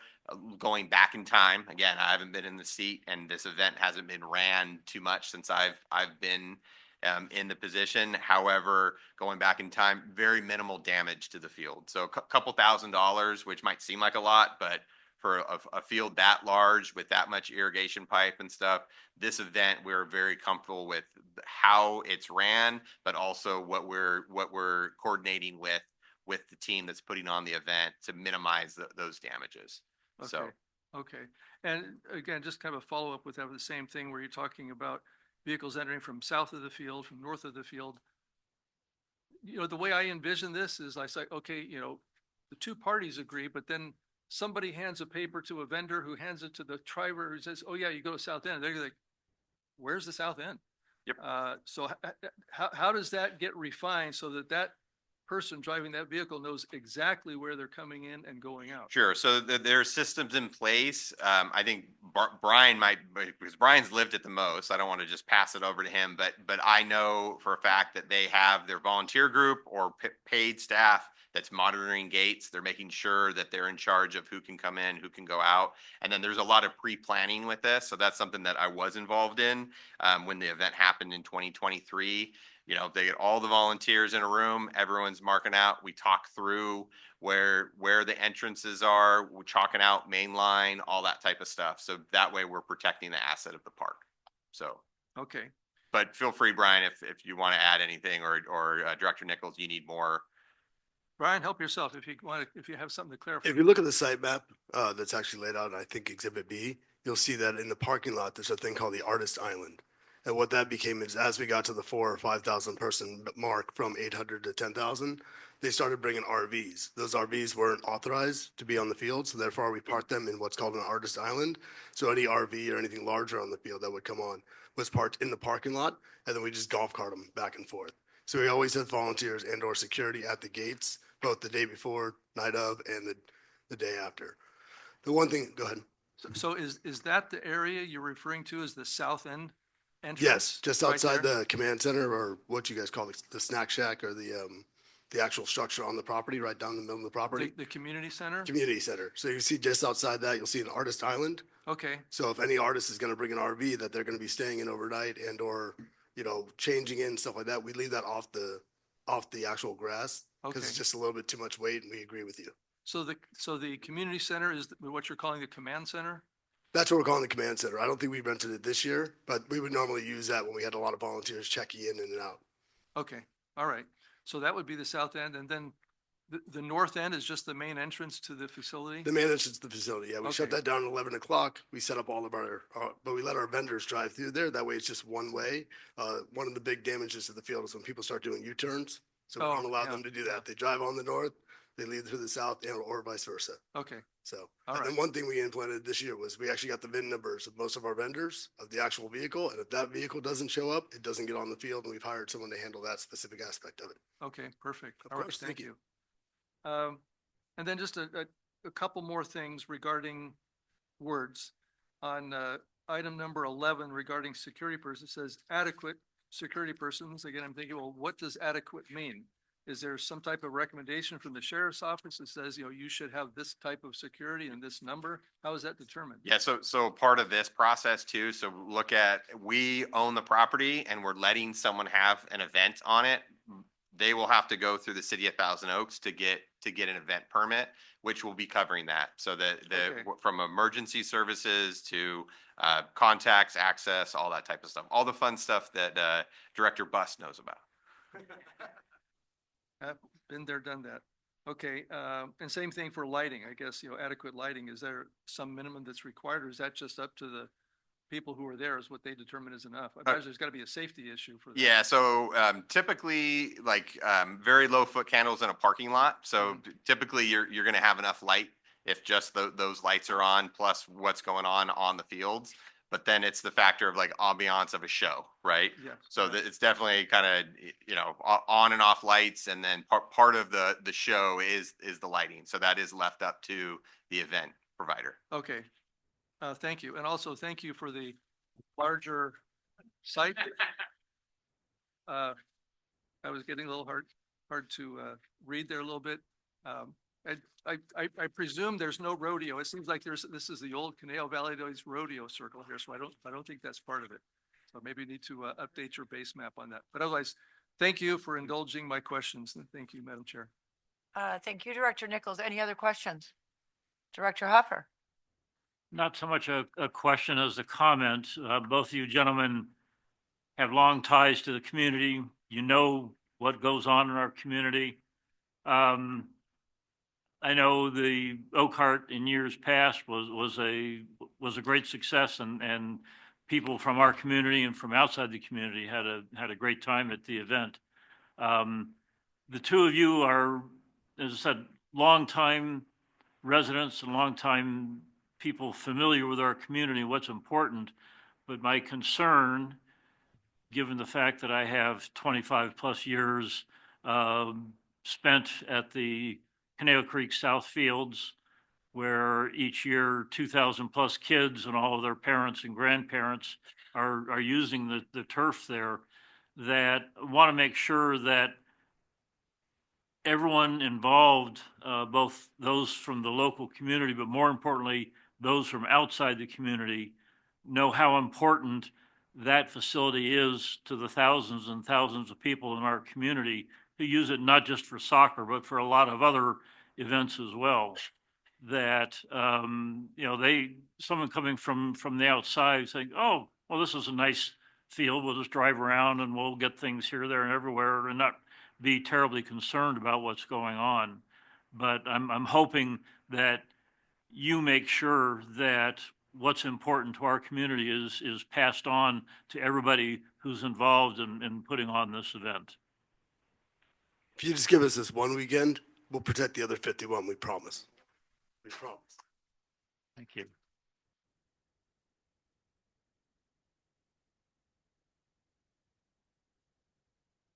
I would just like to say, since I'm on the large event ad hoc committee, I did spend quite a bit of time with Mr. Mooney and Mr. Friedel, and they were able to answer all of my questions sufficiently. Oh, and also Mrs. Callis. So I felt very comfortable with how they had planned to preserve the field on the value that this would be to our community. So thanks to all of our staff for taking the time to inform the board on those issues. If we have no further questions, Director Orozco. Thank you. I just have a quick question for staff. On page 36, there's reference to corrections and adjustments as a response to concerns raised by residents around noise concerns. And I was just curious what specifically was done then and what's coming over now. Is it just our monitoring of the sound decibels? Is that what I'm hearing? Or was it like an adjustment of where the stage is and things of that nature? So a couple things. Jim wants to talk, but I'm going to give my couple points and then he can fill in the gap because he lived it. He lived it. I didn't. But early on, the first couple years, we did get complaints from the neighbors. That's when we brought on an acoustic engineer. So we actually have someone during the show testing. And so that's why we have a penalty system if people go over the decibel range. And then also over time, just like any other event, you make tweaks. One thing that's different from past years is, or maybe not so much past years, but the most recent event was the orientation of the stage, how it's orientated more towards the freeway.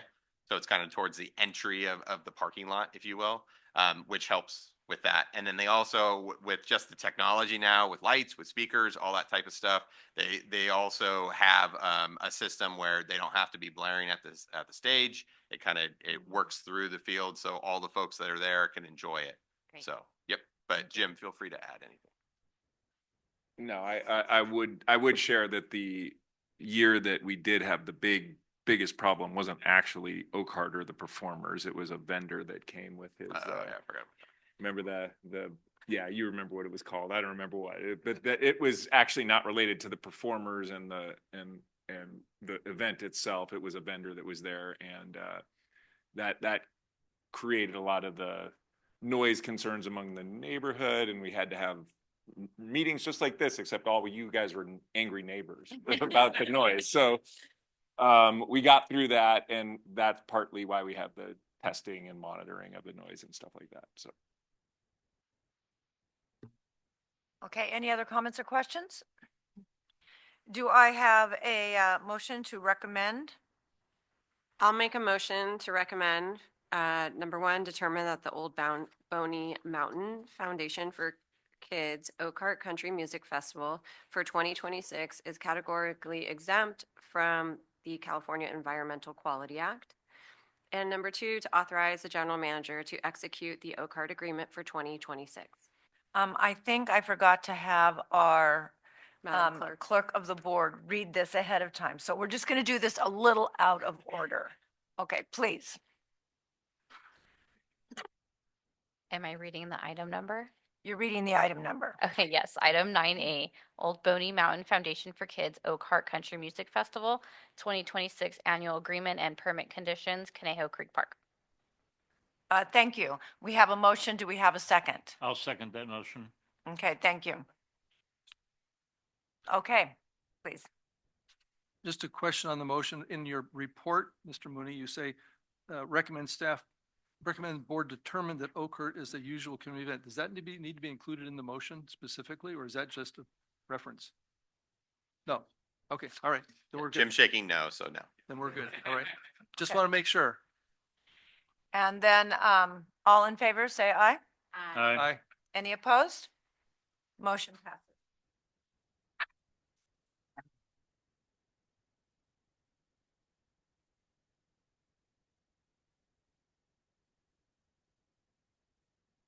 Congratulations. Thank you.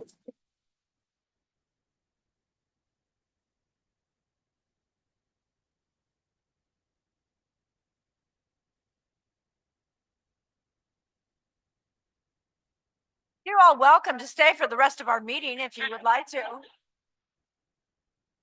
Thank you.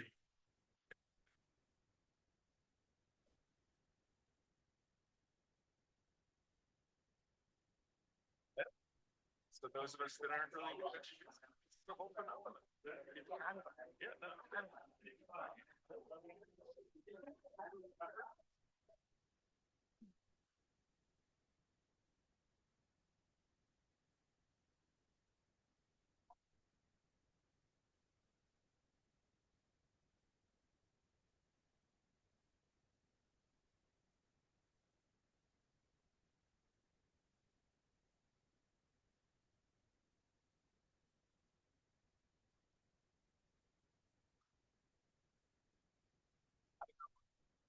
Not a single combat. Like no, like that is an organized group. Discipline.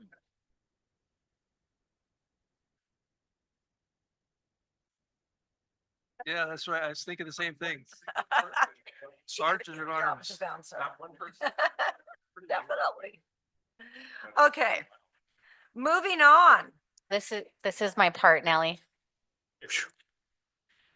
So we're moving on to our contract for tree services.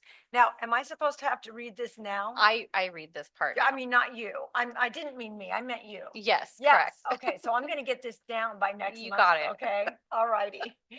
All right. So please read this. Yes, item 9B, amendments to contracts for tree services at various park facilities not to exceed $200,000. All righty.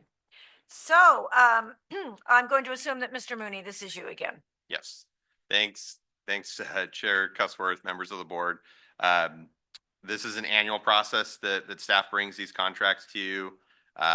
Obviously, we're a rec and park district. Trees are a huge asset to what we provide for the community on our properties, and those need to be maintained at a certain level. We've worked with multiple vendors over the years. We've found it best to kind of have a team of vendors. That's something that's highly specialized. We have arborists on staff with these companies, as well as they have more manpower, equipment to do some of the larger removals, but then also just coordination. So like just to make you guys aware, we'll do actual like x-ray imaging and like sonar type stuff on trees to see the health of them. If we're seeing disease, we're seeing decay and failure. Unfortunately, a lot of people think that, oh, you just want to cut the tree down. We make very informed decisions. Trees, obviously I'm very biased, I'm a landscape architect. So I think trees are a huge value to any property. But we probably have hundreds of millions to billions of dollars just in our tree inventory with the beautiful trees we have throughout our park system. So important to take care of them.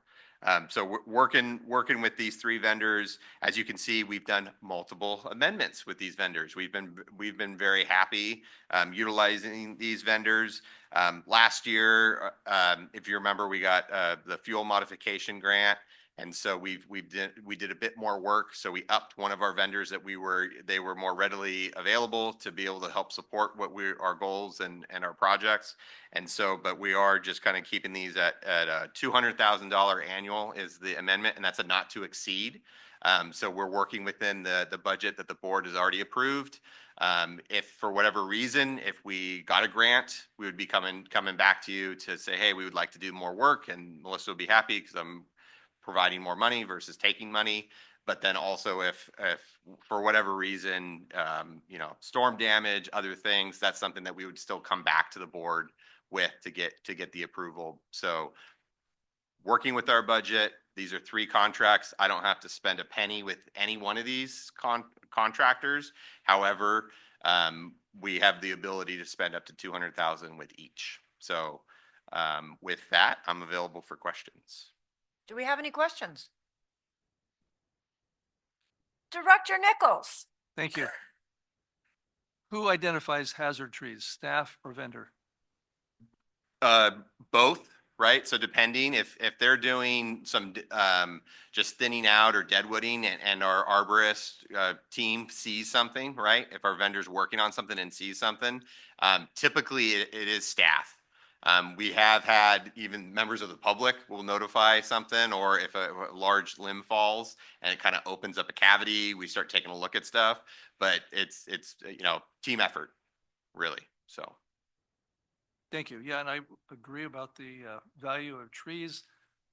You cannot replicate the appearance of a 300-year-old native oak tree, except for planting one and waiting for 300 years. So thank you for that. Do we have any other questions? Okay, well, thank you. I think that one of the most beautiful things about our city and our parks is our trees. So it's definitely worth the investment. And again, we don't have to use all that money. It's just if we need to. So thank you for clarifying that. Do I have a motion? Director Huffer. I'll move approval of staff recommendations, and I'm not going to read all of the recommendations in detail, but basically amendments to West Coast arborist, treescapes, and royal oak tree as specified in the recommendations. Second? I'll second. Okay, thank you, Director Roscoe. All in favor? Aye. Any opposed?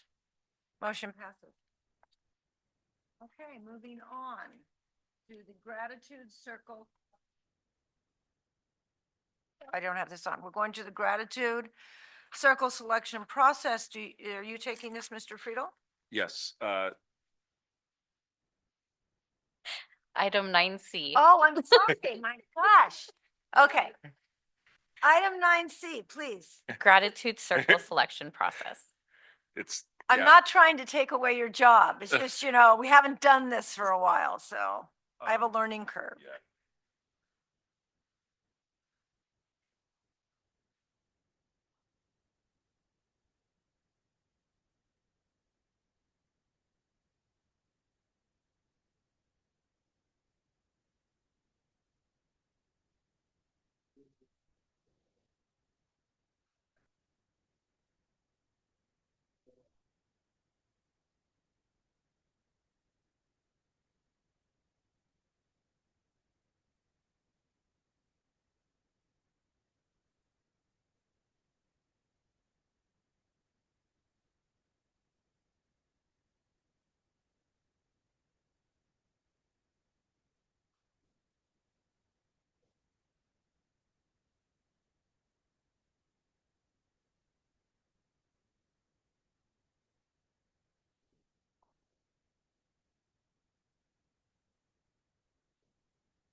committee to try to rethink it or just move forward with the blind voting system.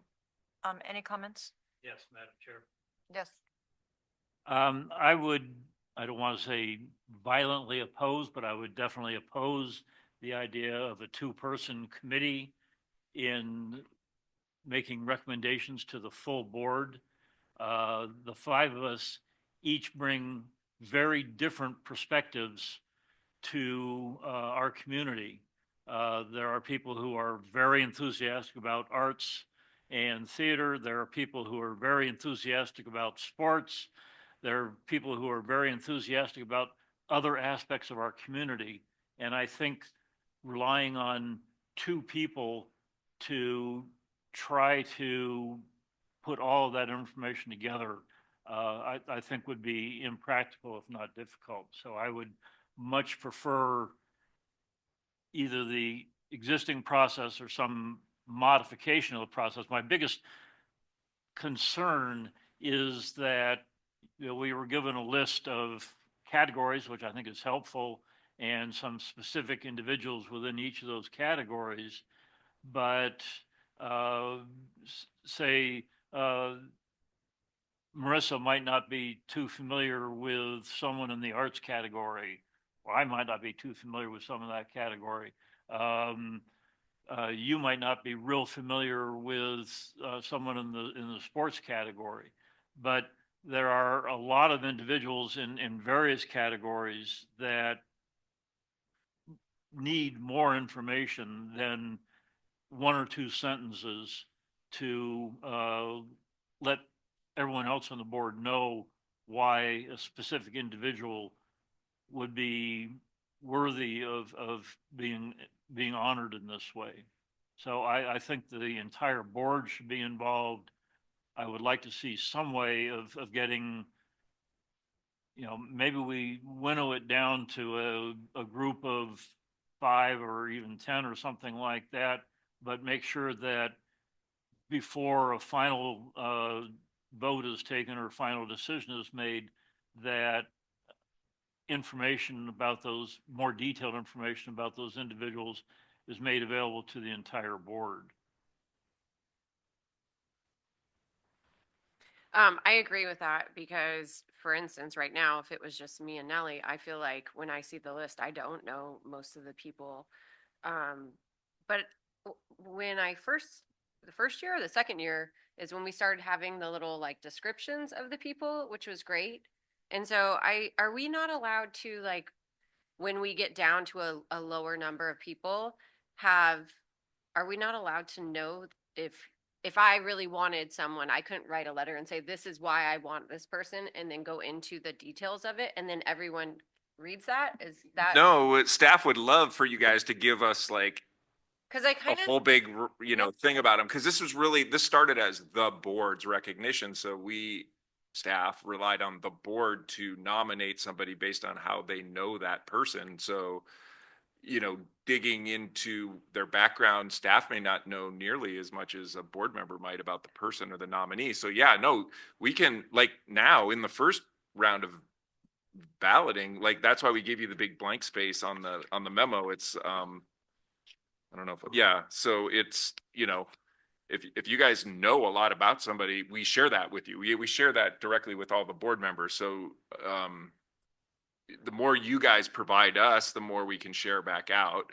And then once we get to the end, that's when we tend to like really get into the background, and we'll interview them, to prepare the actual program for the event and for the remarks and stuff. We'll actually interview the candidates and find out more stuff than we even knew about them. So I feel like we had conversation though previously in a board meeting about them, and that's where people were able to share like why they thought this person or that person. Did we not talk about it ever in a board meeting? I don't think so.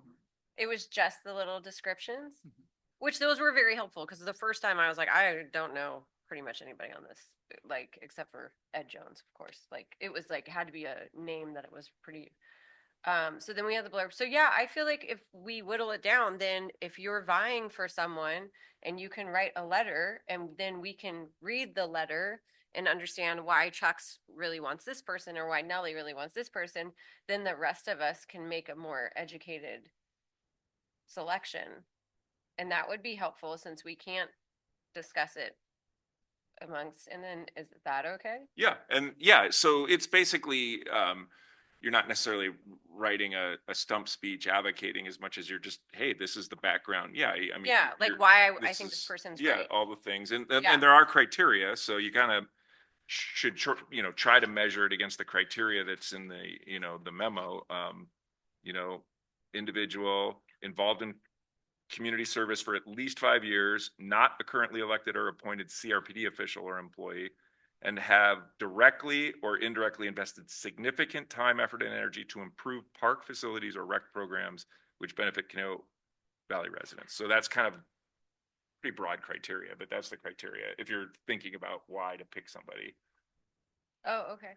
Yeah. So, I think that would be very helpful. and the way you guys, we actually change the methodology to shrink the number sometimes. Sometimes we just go, rank your choice. Number 1 is the best down to number 10. And then we compile all those and lowest score moves on, the lowest scores. And that's kind of the easiest way to kind of do it. But it Sort of backed off a little bit from Joe's system about 10 years ago. it's like picking someone for the, Mathematics. it was like picking someone for the Hall of Fame for baseball or something. There was all sorts of rule. Yeah, it was, but yeah, there is a system, and we try to be extremely fair and objective, like however you guys vote, but we'll give you all the feedback for everybody you selected. So you'll see the whole list, and then we'll probably just have you rank them, highest to lowest. And then that will begin the process of narrowing it down. Cause sometimes after the first round, if 3 people have the same number, 1 or 2, kind of is done, right? Because the score is so low that you're there. So just kind of depends how the voting comes out. Do you have something? Oh, okay. Thank you, Madam Chair. My first thought was kind of what we were discussing. It'd be nice to have more information on the people. Now, I know most of the people, and I know their background, at least the ones that I've seen. There's a few that I probably don't know that much about, but it would be nice to have maybe not a full bio, but something more than a sentence that has that. And I think that, as you pointed out, that falls on the board. If this is a board effort, then we as board members should be responsible for that, just as we took on the GM evaluation, to say, okay, then we need to be diligent enough and take the time enough to fill out a single piece of paper or a letter, whatever it is, to address those 4 or 5 bullet points to even warrant that person's name to be considered. And if a board member is not putting that time and effort in, then it doesn't happen. And I don't know that maybe there's a process even for that. But I think the way I was reading it is Director Huffer was saying not 2 people should pick. I agree. But my understanding, it was in that ad hoc committee to determine the process, not determine who the candidates were, but just what would be the process that we should follow. And we're kind of discussing that right now, which I suppose we can do. So yeah, I just thought if we can define that process, then we maybe don't need a ad hoc committee. But I think if we can put it upon ourselves and say, okay, we each need to submit a piece of paper with the person's name on it, one of those forms. And if, those are the only names there, we can, I don't know if there's going to be a limitation to how many names we can submit, but it has to be submitted by a board member and with the necessary information to make a decision, at least enough so that everybody else can read it and say, oh, I see why that person would be considered. Again, like I said, not a full bio, but more than a sentence. And then we have a group for a selection and then continue the process, either the same as or similar to what we've been doing. So I think that's a good idea. What was difficult for me is sometimes there might have been like the area of sports, and then there's a lot of people listed that I don't know. And they'll just say these people, all of these 3 people did all of these things. And I'm thinking, okay, do I go with all 3 people or which one did the most? And so I agree that people who know these people would have to be kind of making a decision themselves, like, well, out of these people, we should do this, or I'm highly recommending that all three of these people this year should get this. And if we're not stepping up to that and giving good information to the board, those of us that don't know, because a lot of the people I do know and a lot of the people that I know well have already gotten the award.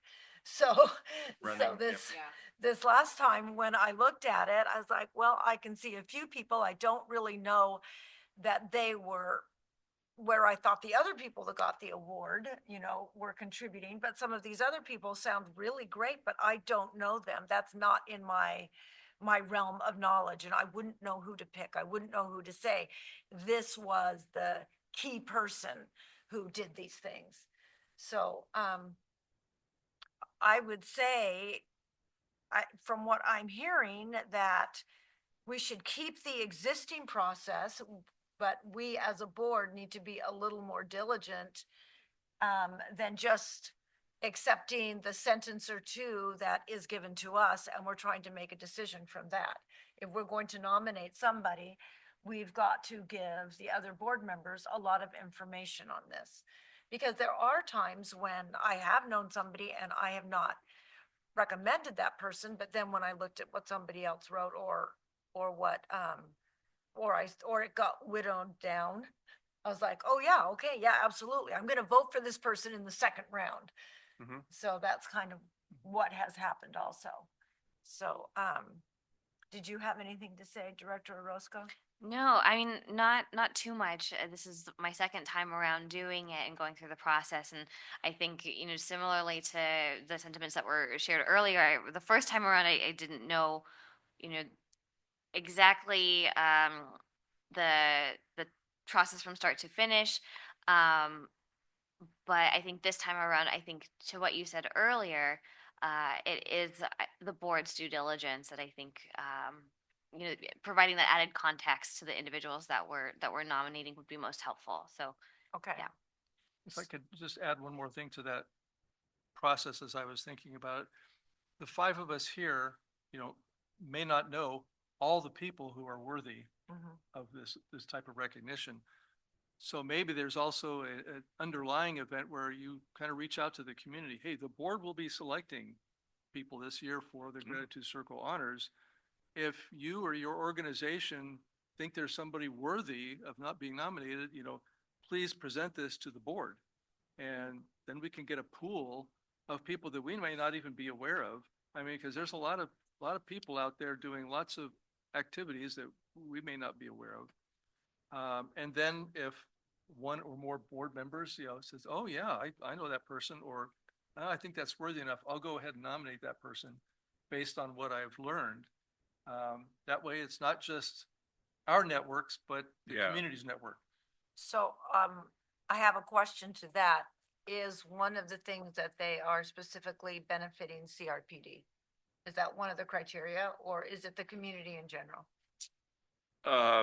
It is directly or indirectly invested in significant time, effort, and energy to improve park facilities or rec programs which benefit Conejo Valley residents. So in theory, it doesn't specifically have to be CRPD. It could be. Well, parks and recreation in there kind of does mean that we are giving awards somewhat, that it's related. You to could do the Hogan CRPD. Family Foundation. That's the only private park I know of. The Hogans. Private park. Who's got a private park? Yeah. The Hogans. Well, so what I wanted to say here, and I didn't know if it would be appropriate, is sometimes our general manager or our staff might know of people that we don't know. Is it appropriate for you to submit a letter of people that maybe staff knows about that we don't know, who's not a current employee, but has been a longtime volunteer, is working behind the scenes, is somebody that we don't know? Or would you just prefer it to be people that we know? I mean, can you submit a full letter instead of just a name and a sentence? Wait, you're asking can staff? Like through you, probably. I mean, we don't do that now. That's what I'm asking. If that would be something, I remember one year you strongly suggested some people I didn't know. And so I did vote for them. So Well, Jim, Jim did give us a fairly long list of names within categories. And I don't think those lists of names came from us. They No, came but from what I'm staff. saying is a So, lot of those I mean, lists, that's a starting point. but some of those lists came with a sentence. And so then I was not sure. I've got a lot of sentences here of people I don't know. Which one do I vote for?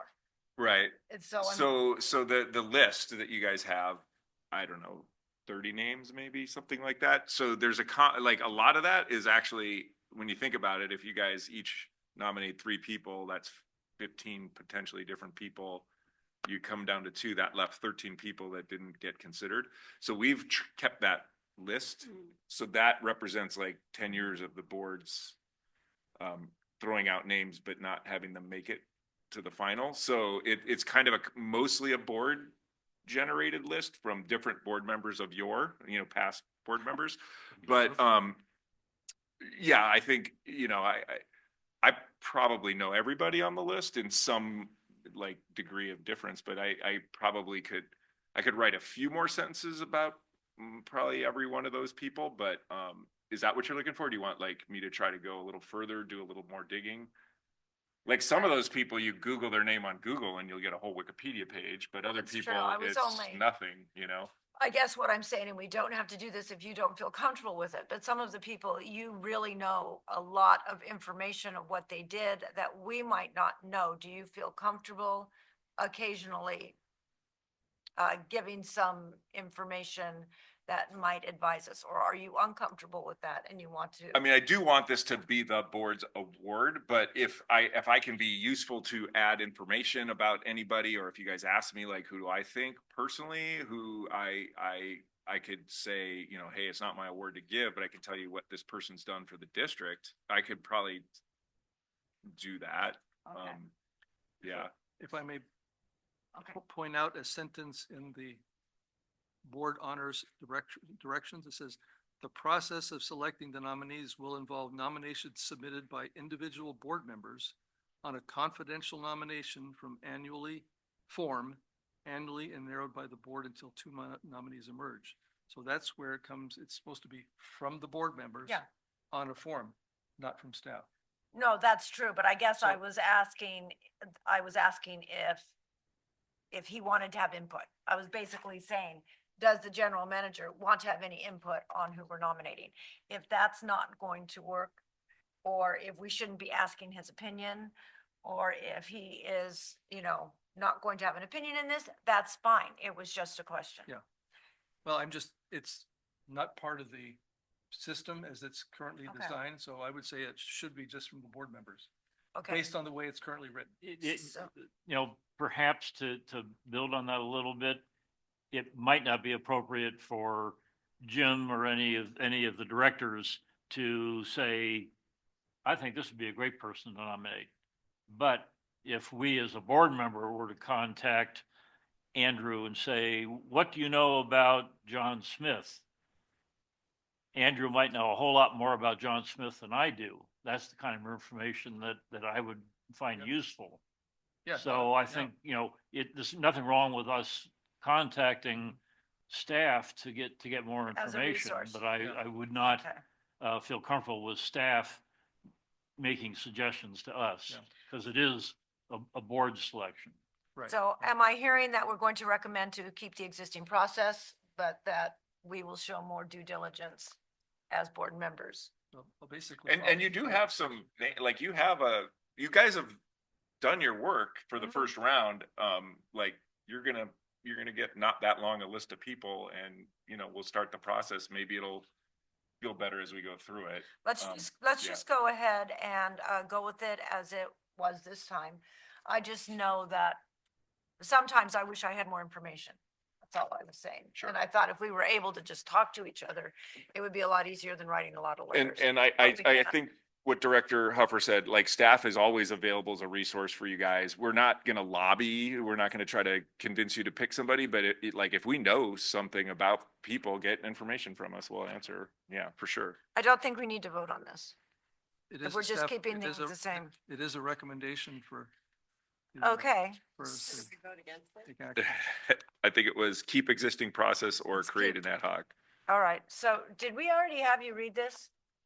Okay, so do I have a, motion for either one, keep existing process, or two, create an ad hoc committee? I'd like to move we keep the existing process. Do I have a second? Okay, all in favor? I have a Aye. clear Oh, clarification. Is that existing process as called out in the CRPD board honors Yep. statement? Yes. Okay. that's what we're Okay. doing. All right. We're Yes. just, So that's with the individual board members submitting on a form. Okay. yeah, and we've already submitted on a form. We've already started Right. this. I think Yeah, what we but wanted if to you do is need have a more closed session. We information- were all going to talk, but now we can't have the closed session where we can all talk. So, Sounds we'll good. we'll All right. move on. Right. Okay, We need to vote? didn't we just vote? No. All right, it's Why was because that? you interrupted me, that's That's- why. That's my job here. Okay. And a fine job you're doing too, Doug, so. So all in favor, say aye. Aye. Aye. Aye. All opposed? Motion passes. All right, we're now on to 9D. So we have a, Madam Clerk, will Yeah, you there we please go. read I was this? just going to Yes. remind you, but you beat me to it. Well, that was like my big thing, that I was getting to read this, and now I don't have this job. I know. All You right. read the whole show. Madam Clerk, please read. Happy birthday. Item 9D, proposed amendment number 2 to employment agreement with the district's general manager. Okay, so we had a closed session on this at our last meeting, I believed, and we all appeared to be in agreement. If there needs to be any discussion on this at this point, I will adjourn this meeting. We will immediately go into closed session. We'll have a discussion, and then we will come back and vote on this item. Is there any discussion? Being that there's no discussion, we will continue through. Are we having anyone talk about this? Director Smith? Yes, I will be brief, but there are things I'm required to say. So, this is the amendment that adjusts the general manager's annual base salary from $278,450 to $295,154, which is a 6% increase. This 6% represents the cumulative 2-year adjustment provided to all full-time employees, including both represented employees under the MOU with SEIU and unrepresented full-time employees for fiscal years 25-26 and fiscal year 26-27. The district's practice is to negotiate the MOU with SEIU, adopt the 2-year budget, applying those adjustments to all full-time employees, and then subsequently amend the general manager's contract to implement the same COLA adjustments, typically within 6 months. We're a little late this cycle, but that's okay. The amendment also clarifies that the general manager has access to the deferred compensation match benefit that is available to all full-time employees. While the existing language in attachment 2 of the employment agreement already provides access to this benefit, we're adding deferred compensation to the explicit list, since this is a new benefit for full-time employees. The total estimated annual compensation, including salary, benefits, fringe benefits, et cetera, is approximately $363,000. The effective date is the pay period beginning February 7th, 2026, and all other terms of the agreement remain in effect. I'm available for questions. I don't think we were taking any questions. So we are not going to have any questions. We're going to go directly into, do I have a recommendation that we are going to approve this amendment number 2? Will anybody do that? Director Orozco? I'll make a recommendation that we approve amendment number 2 to employment agreement between Conejo Recreation and Park District and the general manager, adjusting annual base salary by approximately 6% from $278,450 to $295,154. Do we have a second? I'll second it, so I can be your second favorite board member. All in favor? Aye. Aye. Any opposed? Motion passes. Okay, we'll move on to reports and announcements. Is there any discussion on any of these items, A through H?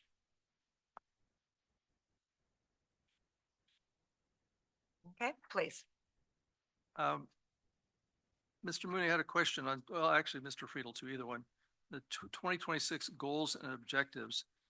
I know we've got the capital improvement program, which includes things like completed, in development, things like that.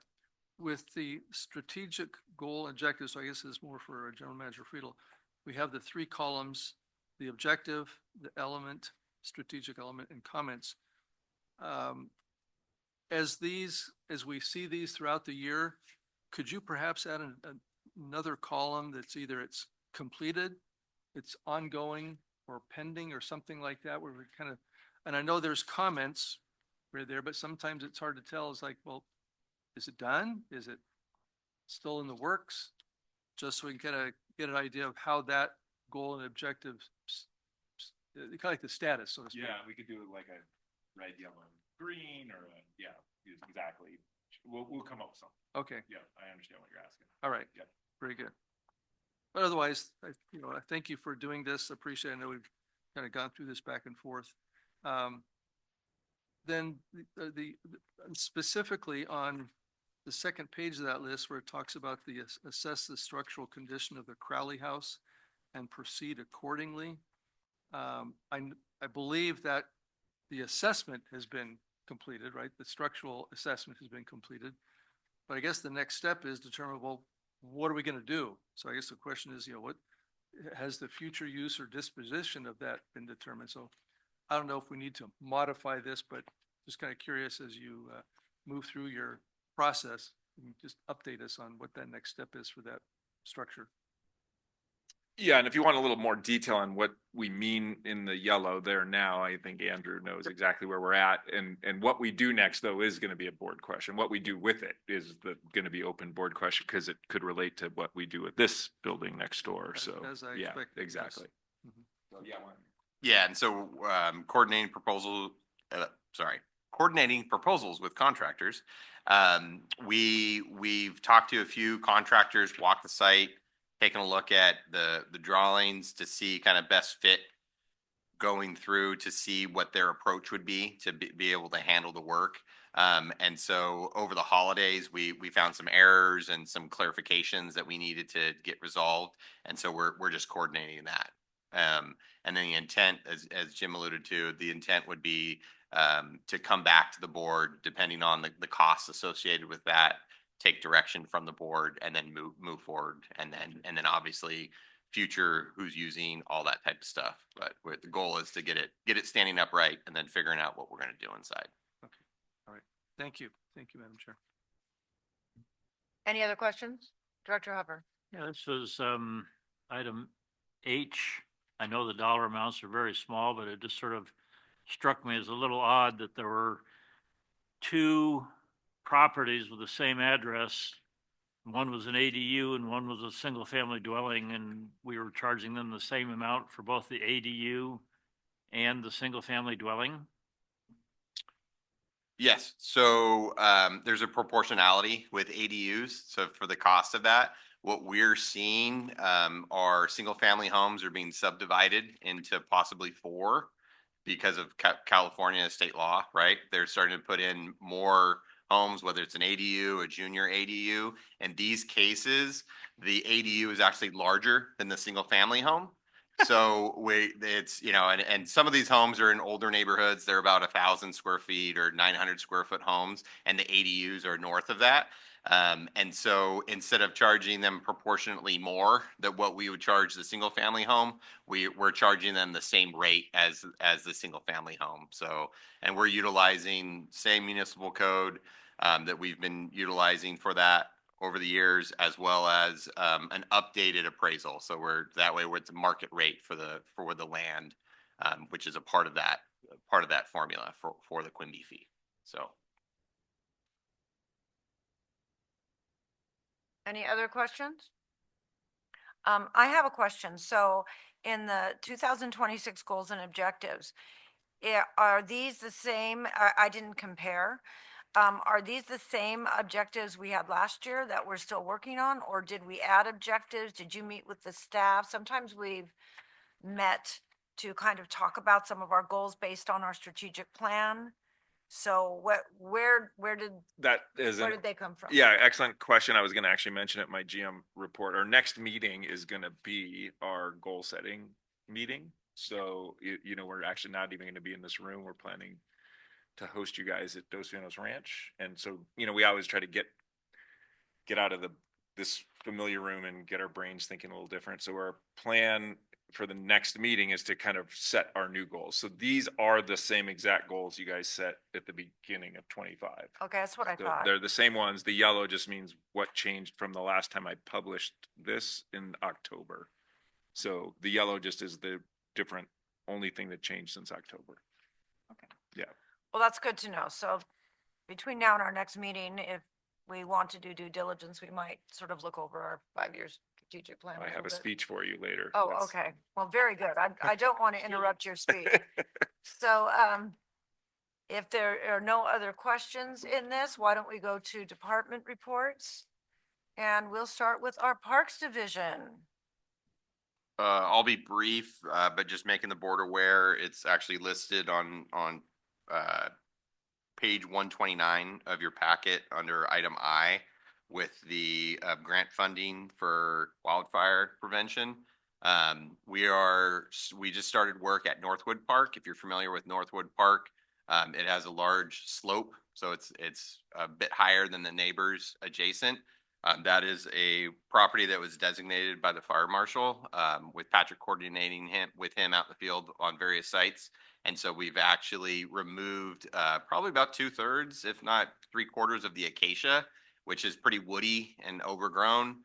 And so we're looking at stripping that and then replacing it with more spread out mosaic type planting, but slope stabilization planting that will help combat fire. So just not reducing the fuel load next to our neighbors of the park.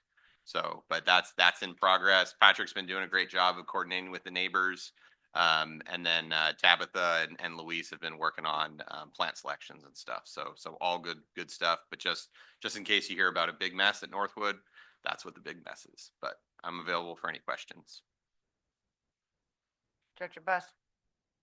I have a question. I had a disgruntled call about the baseball fields, and apparently the Fiore fields and the last shade tree was taken down. I was just curious, was that part of Fuel modification? Yeah. Not that I'm aware of. No. Okay, because I was like, that's kind of And you're hard, talking like, about by the back of the park? Yeah, I guess there was like a big shade tree they all used to sit under, and I was like, oh, I don't know. I'm like, maybe it's part of the fuel. That's No. what I thought. I'm like, well, Not you might that- be doing it because of fire. Not that I'm aware of, but I can confirm with staff and get back to you on it. But my guess is health related. Oh, okay. Just because again, communal baseball fields, a lot Yeah. of people at that property. And so, yeah, it's not like we're just taking trees out. Well, that's but- what I said. I'm yep. like, they don't normally just take trees out for no reason. So I'm like, it might have been like fire abatement or, okay. Yeah. I was just curious if you knew why the tree was gone. Thank you. Any other questions for Mr. Minning? Okay, Director Callis. Thank you, Chair Cusworth, members of the board. Just two things. In your packet, there is our fall winter survey report. So you have that. You guys get it 5 times a year for the different things. We continue to look really good and have good reports, and over 90% of folks are satisfied. So just wanted you to have that. And then just a tidbit of information, starting this month, Play Conejo has actually approved that our financial assistance can be extended to folks 65 years and older. So we have updated our financial assistance packet, and it is available. Might not be for all classes. It kind of depends on what the supervisors have going on, but seniors 65 and older that meet the requirements and fill out the application, as we already have, could potentially qualify for up to 50% off of a program of CRPDs. So just so you know. With that, I'm available for questions. Do you have any questions? Okay, moving on, management services. All right, so I actually have things for you. So the first one, I want to thank Raquel for giving you the lovely Brown Act binders that you have. So we had some revamped things. I'm going to give you the quick bullets of what's changed from the last version. The first is they've kind of modernized the teleconferencing rules about it to address reality, like we have Zoom and stuff like that. So we can adopt a new policy that would allow teleconferencing where you don't have to remotely invite the public into your home to participate in that, but it's going to require a whole adoption of a whole practice, and there's limits on how many times you can do it in a year and that type of thing.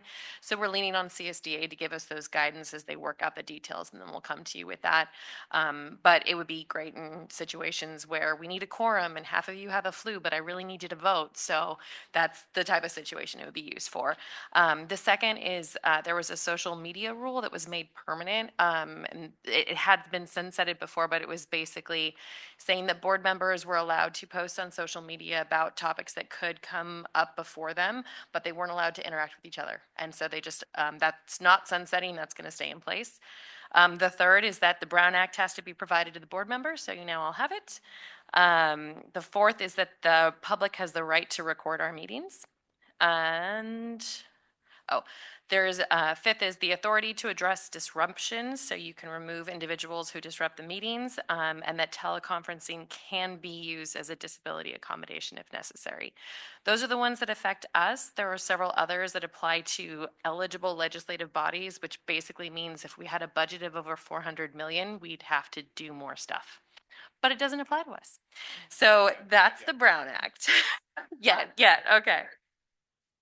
So that's the Brown Act. Feel free to talk to me about it after if you have any questions.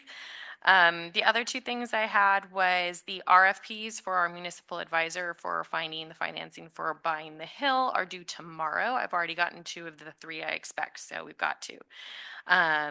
And I do expect a third tomorrow. And then the last is Loretta, my finance manager, is officially retiring May 1st.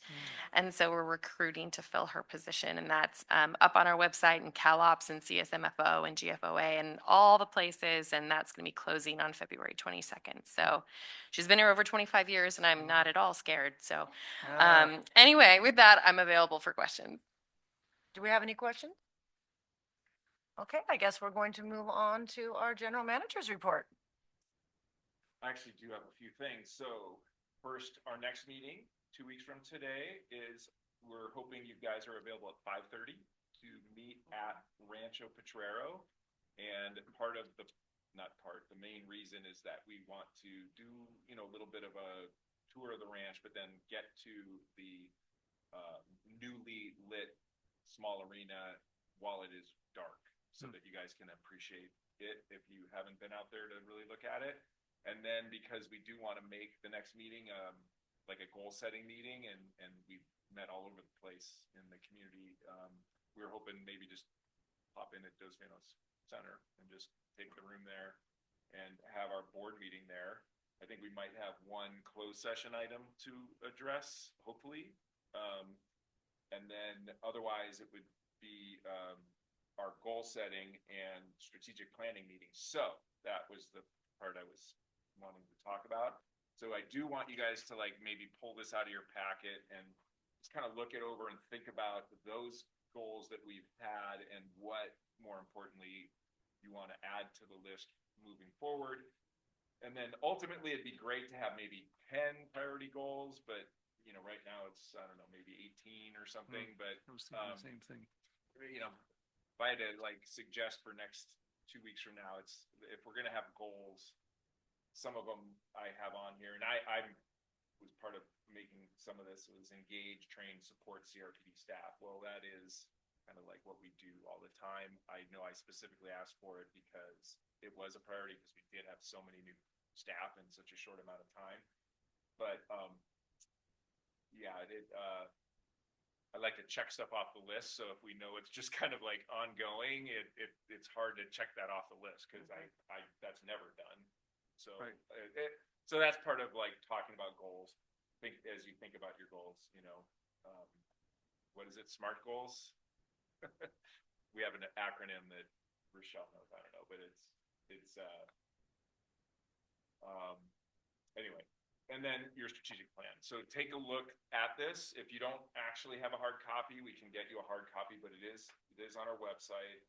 And it's the 2024 to 28 strategic plan. So it's still got shelf life, but that doesn't mean we can't add or modify it. So we're not looking for just a giant revision to it, but it's more of, we do tweak it every year, even though it's a 5-year plan. So if there are tweaks in the strategic plan, the bigger picture stuff, we definitely want you looking at that. So these are the two documents I hope we have a nice conversation about at the next board meeting.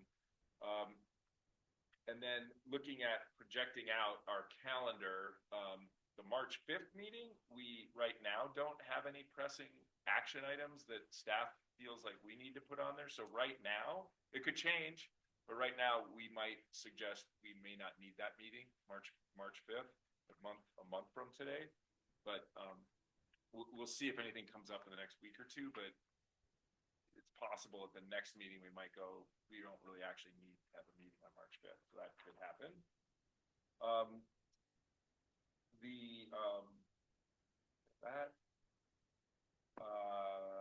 Property acquisition and finance and audit. So property acquisition committee, we will be calling that meeting together pretty soon to talk about the not only this property and kind of the due diligence that we were going through with this, just to kind of go through the check boxes of the things that we've done and look at that.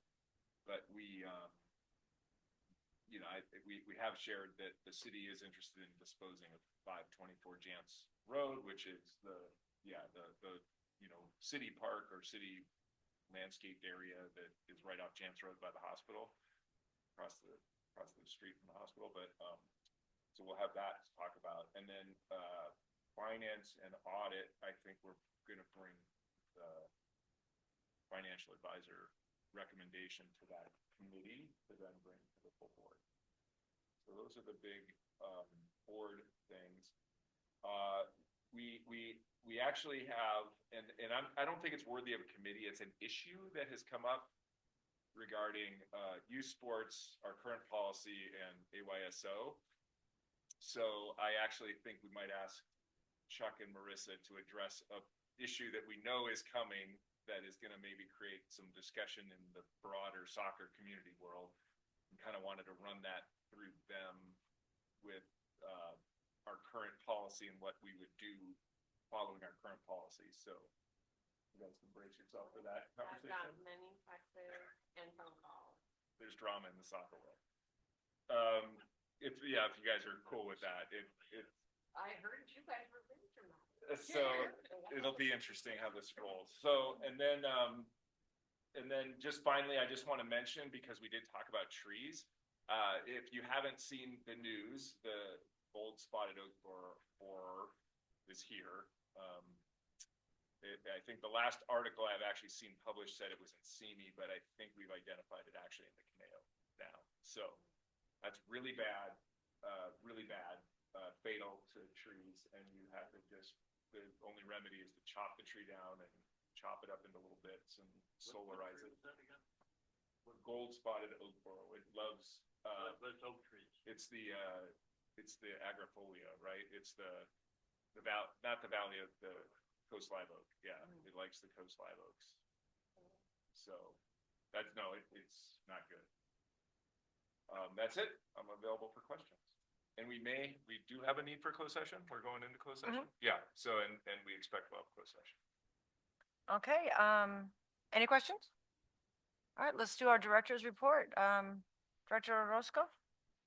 Great. Thank you, Chair. I don't think I have too much to report other than, was it this week? Yes, it was this week. We had the meeting of our Youth and Families Coalition, where we strategized around what we want our meetings to look like and what we're going to theme them around. And so we've identified 3 themes that we're going to be focusing on, 3 areas of the nonprofit sector in our community that we're going to invite organizations to come speak to the board, and looking forward to bringing more information about that to y'all. We also learned some fun information from the city that there is a new bus route. I believe it's bus route 45. I think it's 45. It's posted on the TO Transit website, and this bus route picks up students right outside the high school and is a direct line that comes in contact with the teen center, and it picks them up at the time that school gets out. So yeah, I thought I'd share that, and that's it. Thank you very much. Director Nichols. Thank you, Madam Chair. a quick update on activities over the last, since our last meeting, January 15th. On the 21st, I attended the Wellness Fest. That day, I also had a Association of Rec and Park District Board of Directors meeting. On the 23rd, I attended the Chamber Breakfast. On the 29th, I had a Rec and Park Association Legislative Committee meeting. And then earlier this week, on the 3rd, I head to the Ventura County SDA meeting, which our chair does a wonderful job, not only organizing, emceeing, and pumping the group up. It was a very good meeting. Thank you for your efforts in putting that together. And then just as an aside, I couldn't resist but taking a lunch break on Monday and hiking up to Fireworks Hill. And then Tuesday, up to Tarantula Hill. And I mean, the views are just fantastic. If you haven't been up there, you need to get up there. But what astounded me was how easily it is to get a nice hike in the middle of town. You don't have to, go to the far outskirts of open space. And now Tarantula Hill is a little bit of a workout, but it's convenient. So I thought, okay, if we're looking for a quick lunch break, and the views are hard to beat. The other thing I thought I would just mention, which I found curious, at the SDA meeting, Special Districts Association, I was speaking with Fernando, I believe his name is, who's a CIP manager for all their projects, and was talking about different activities that they're doing, and he was commenting that they're upgrading the pump house there at Herbs Road, right next to our operations site, and which was including a very nice generator.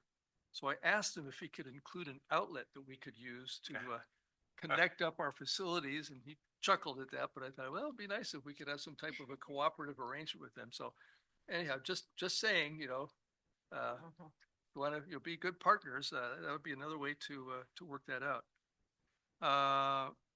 And then I forgot to mention this to Director Mooney, well, I guess ask it during the Parks Division report. But as I was reading through the conditions and such for the festival and use of the soccer fields there, I just was reminded, especially with Frank being here, of the issues that he's brought up with Canal Valley Days being able to use the turf. And I know that's during the restoration period, at least it has been. But I thought if it weren't during the restoration period, would there be an avenue for working together there? And I don't mean to, get any answers or anything, but I just thought,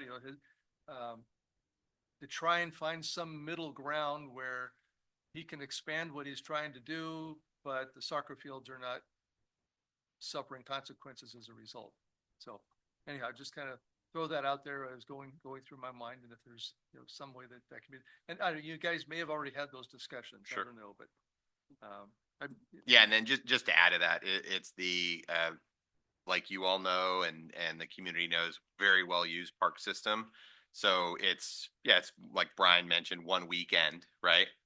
That's still tough weekend to get, right? Soccer is being used all the time, and then our guys get 2 months or about 8 to 10 weeks, depending on the year, to let it recover, right? Because of refurbishment. So it's really tough to find time that it's not booked, that it's not being used. Plus, throw in, hopefully we get a little bit of rainy season, certain years, that type of stuff. But yeah, no, definitely we're always looking for community solutions, but currently, we don't really have an answer for that. So. All right. Thank you. That's my report. Thank you very much.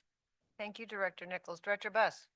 Okay, so the only meeting I have attended besides sporting events was the Conejo Youth and Family Coalition, and I handed over the baton to Ashley, and I'm really excited for what they're going to do. I think I actually might show up to a couple of your meetings just to listen to the nonprofits.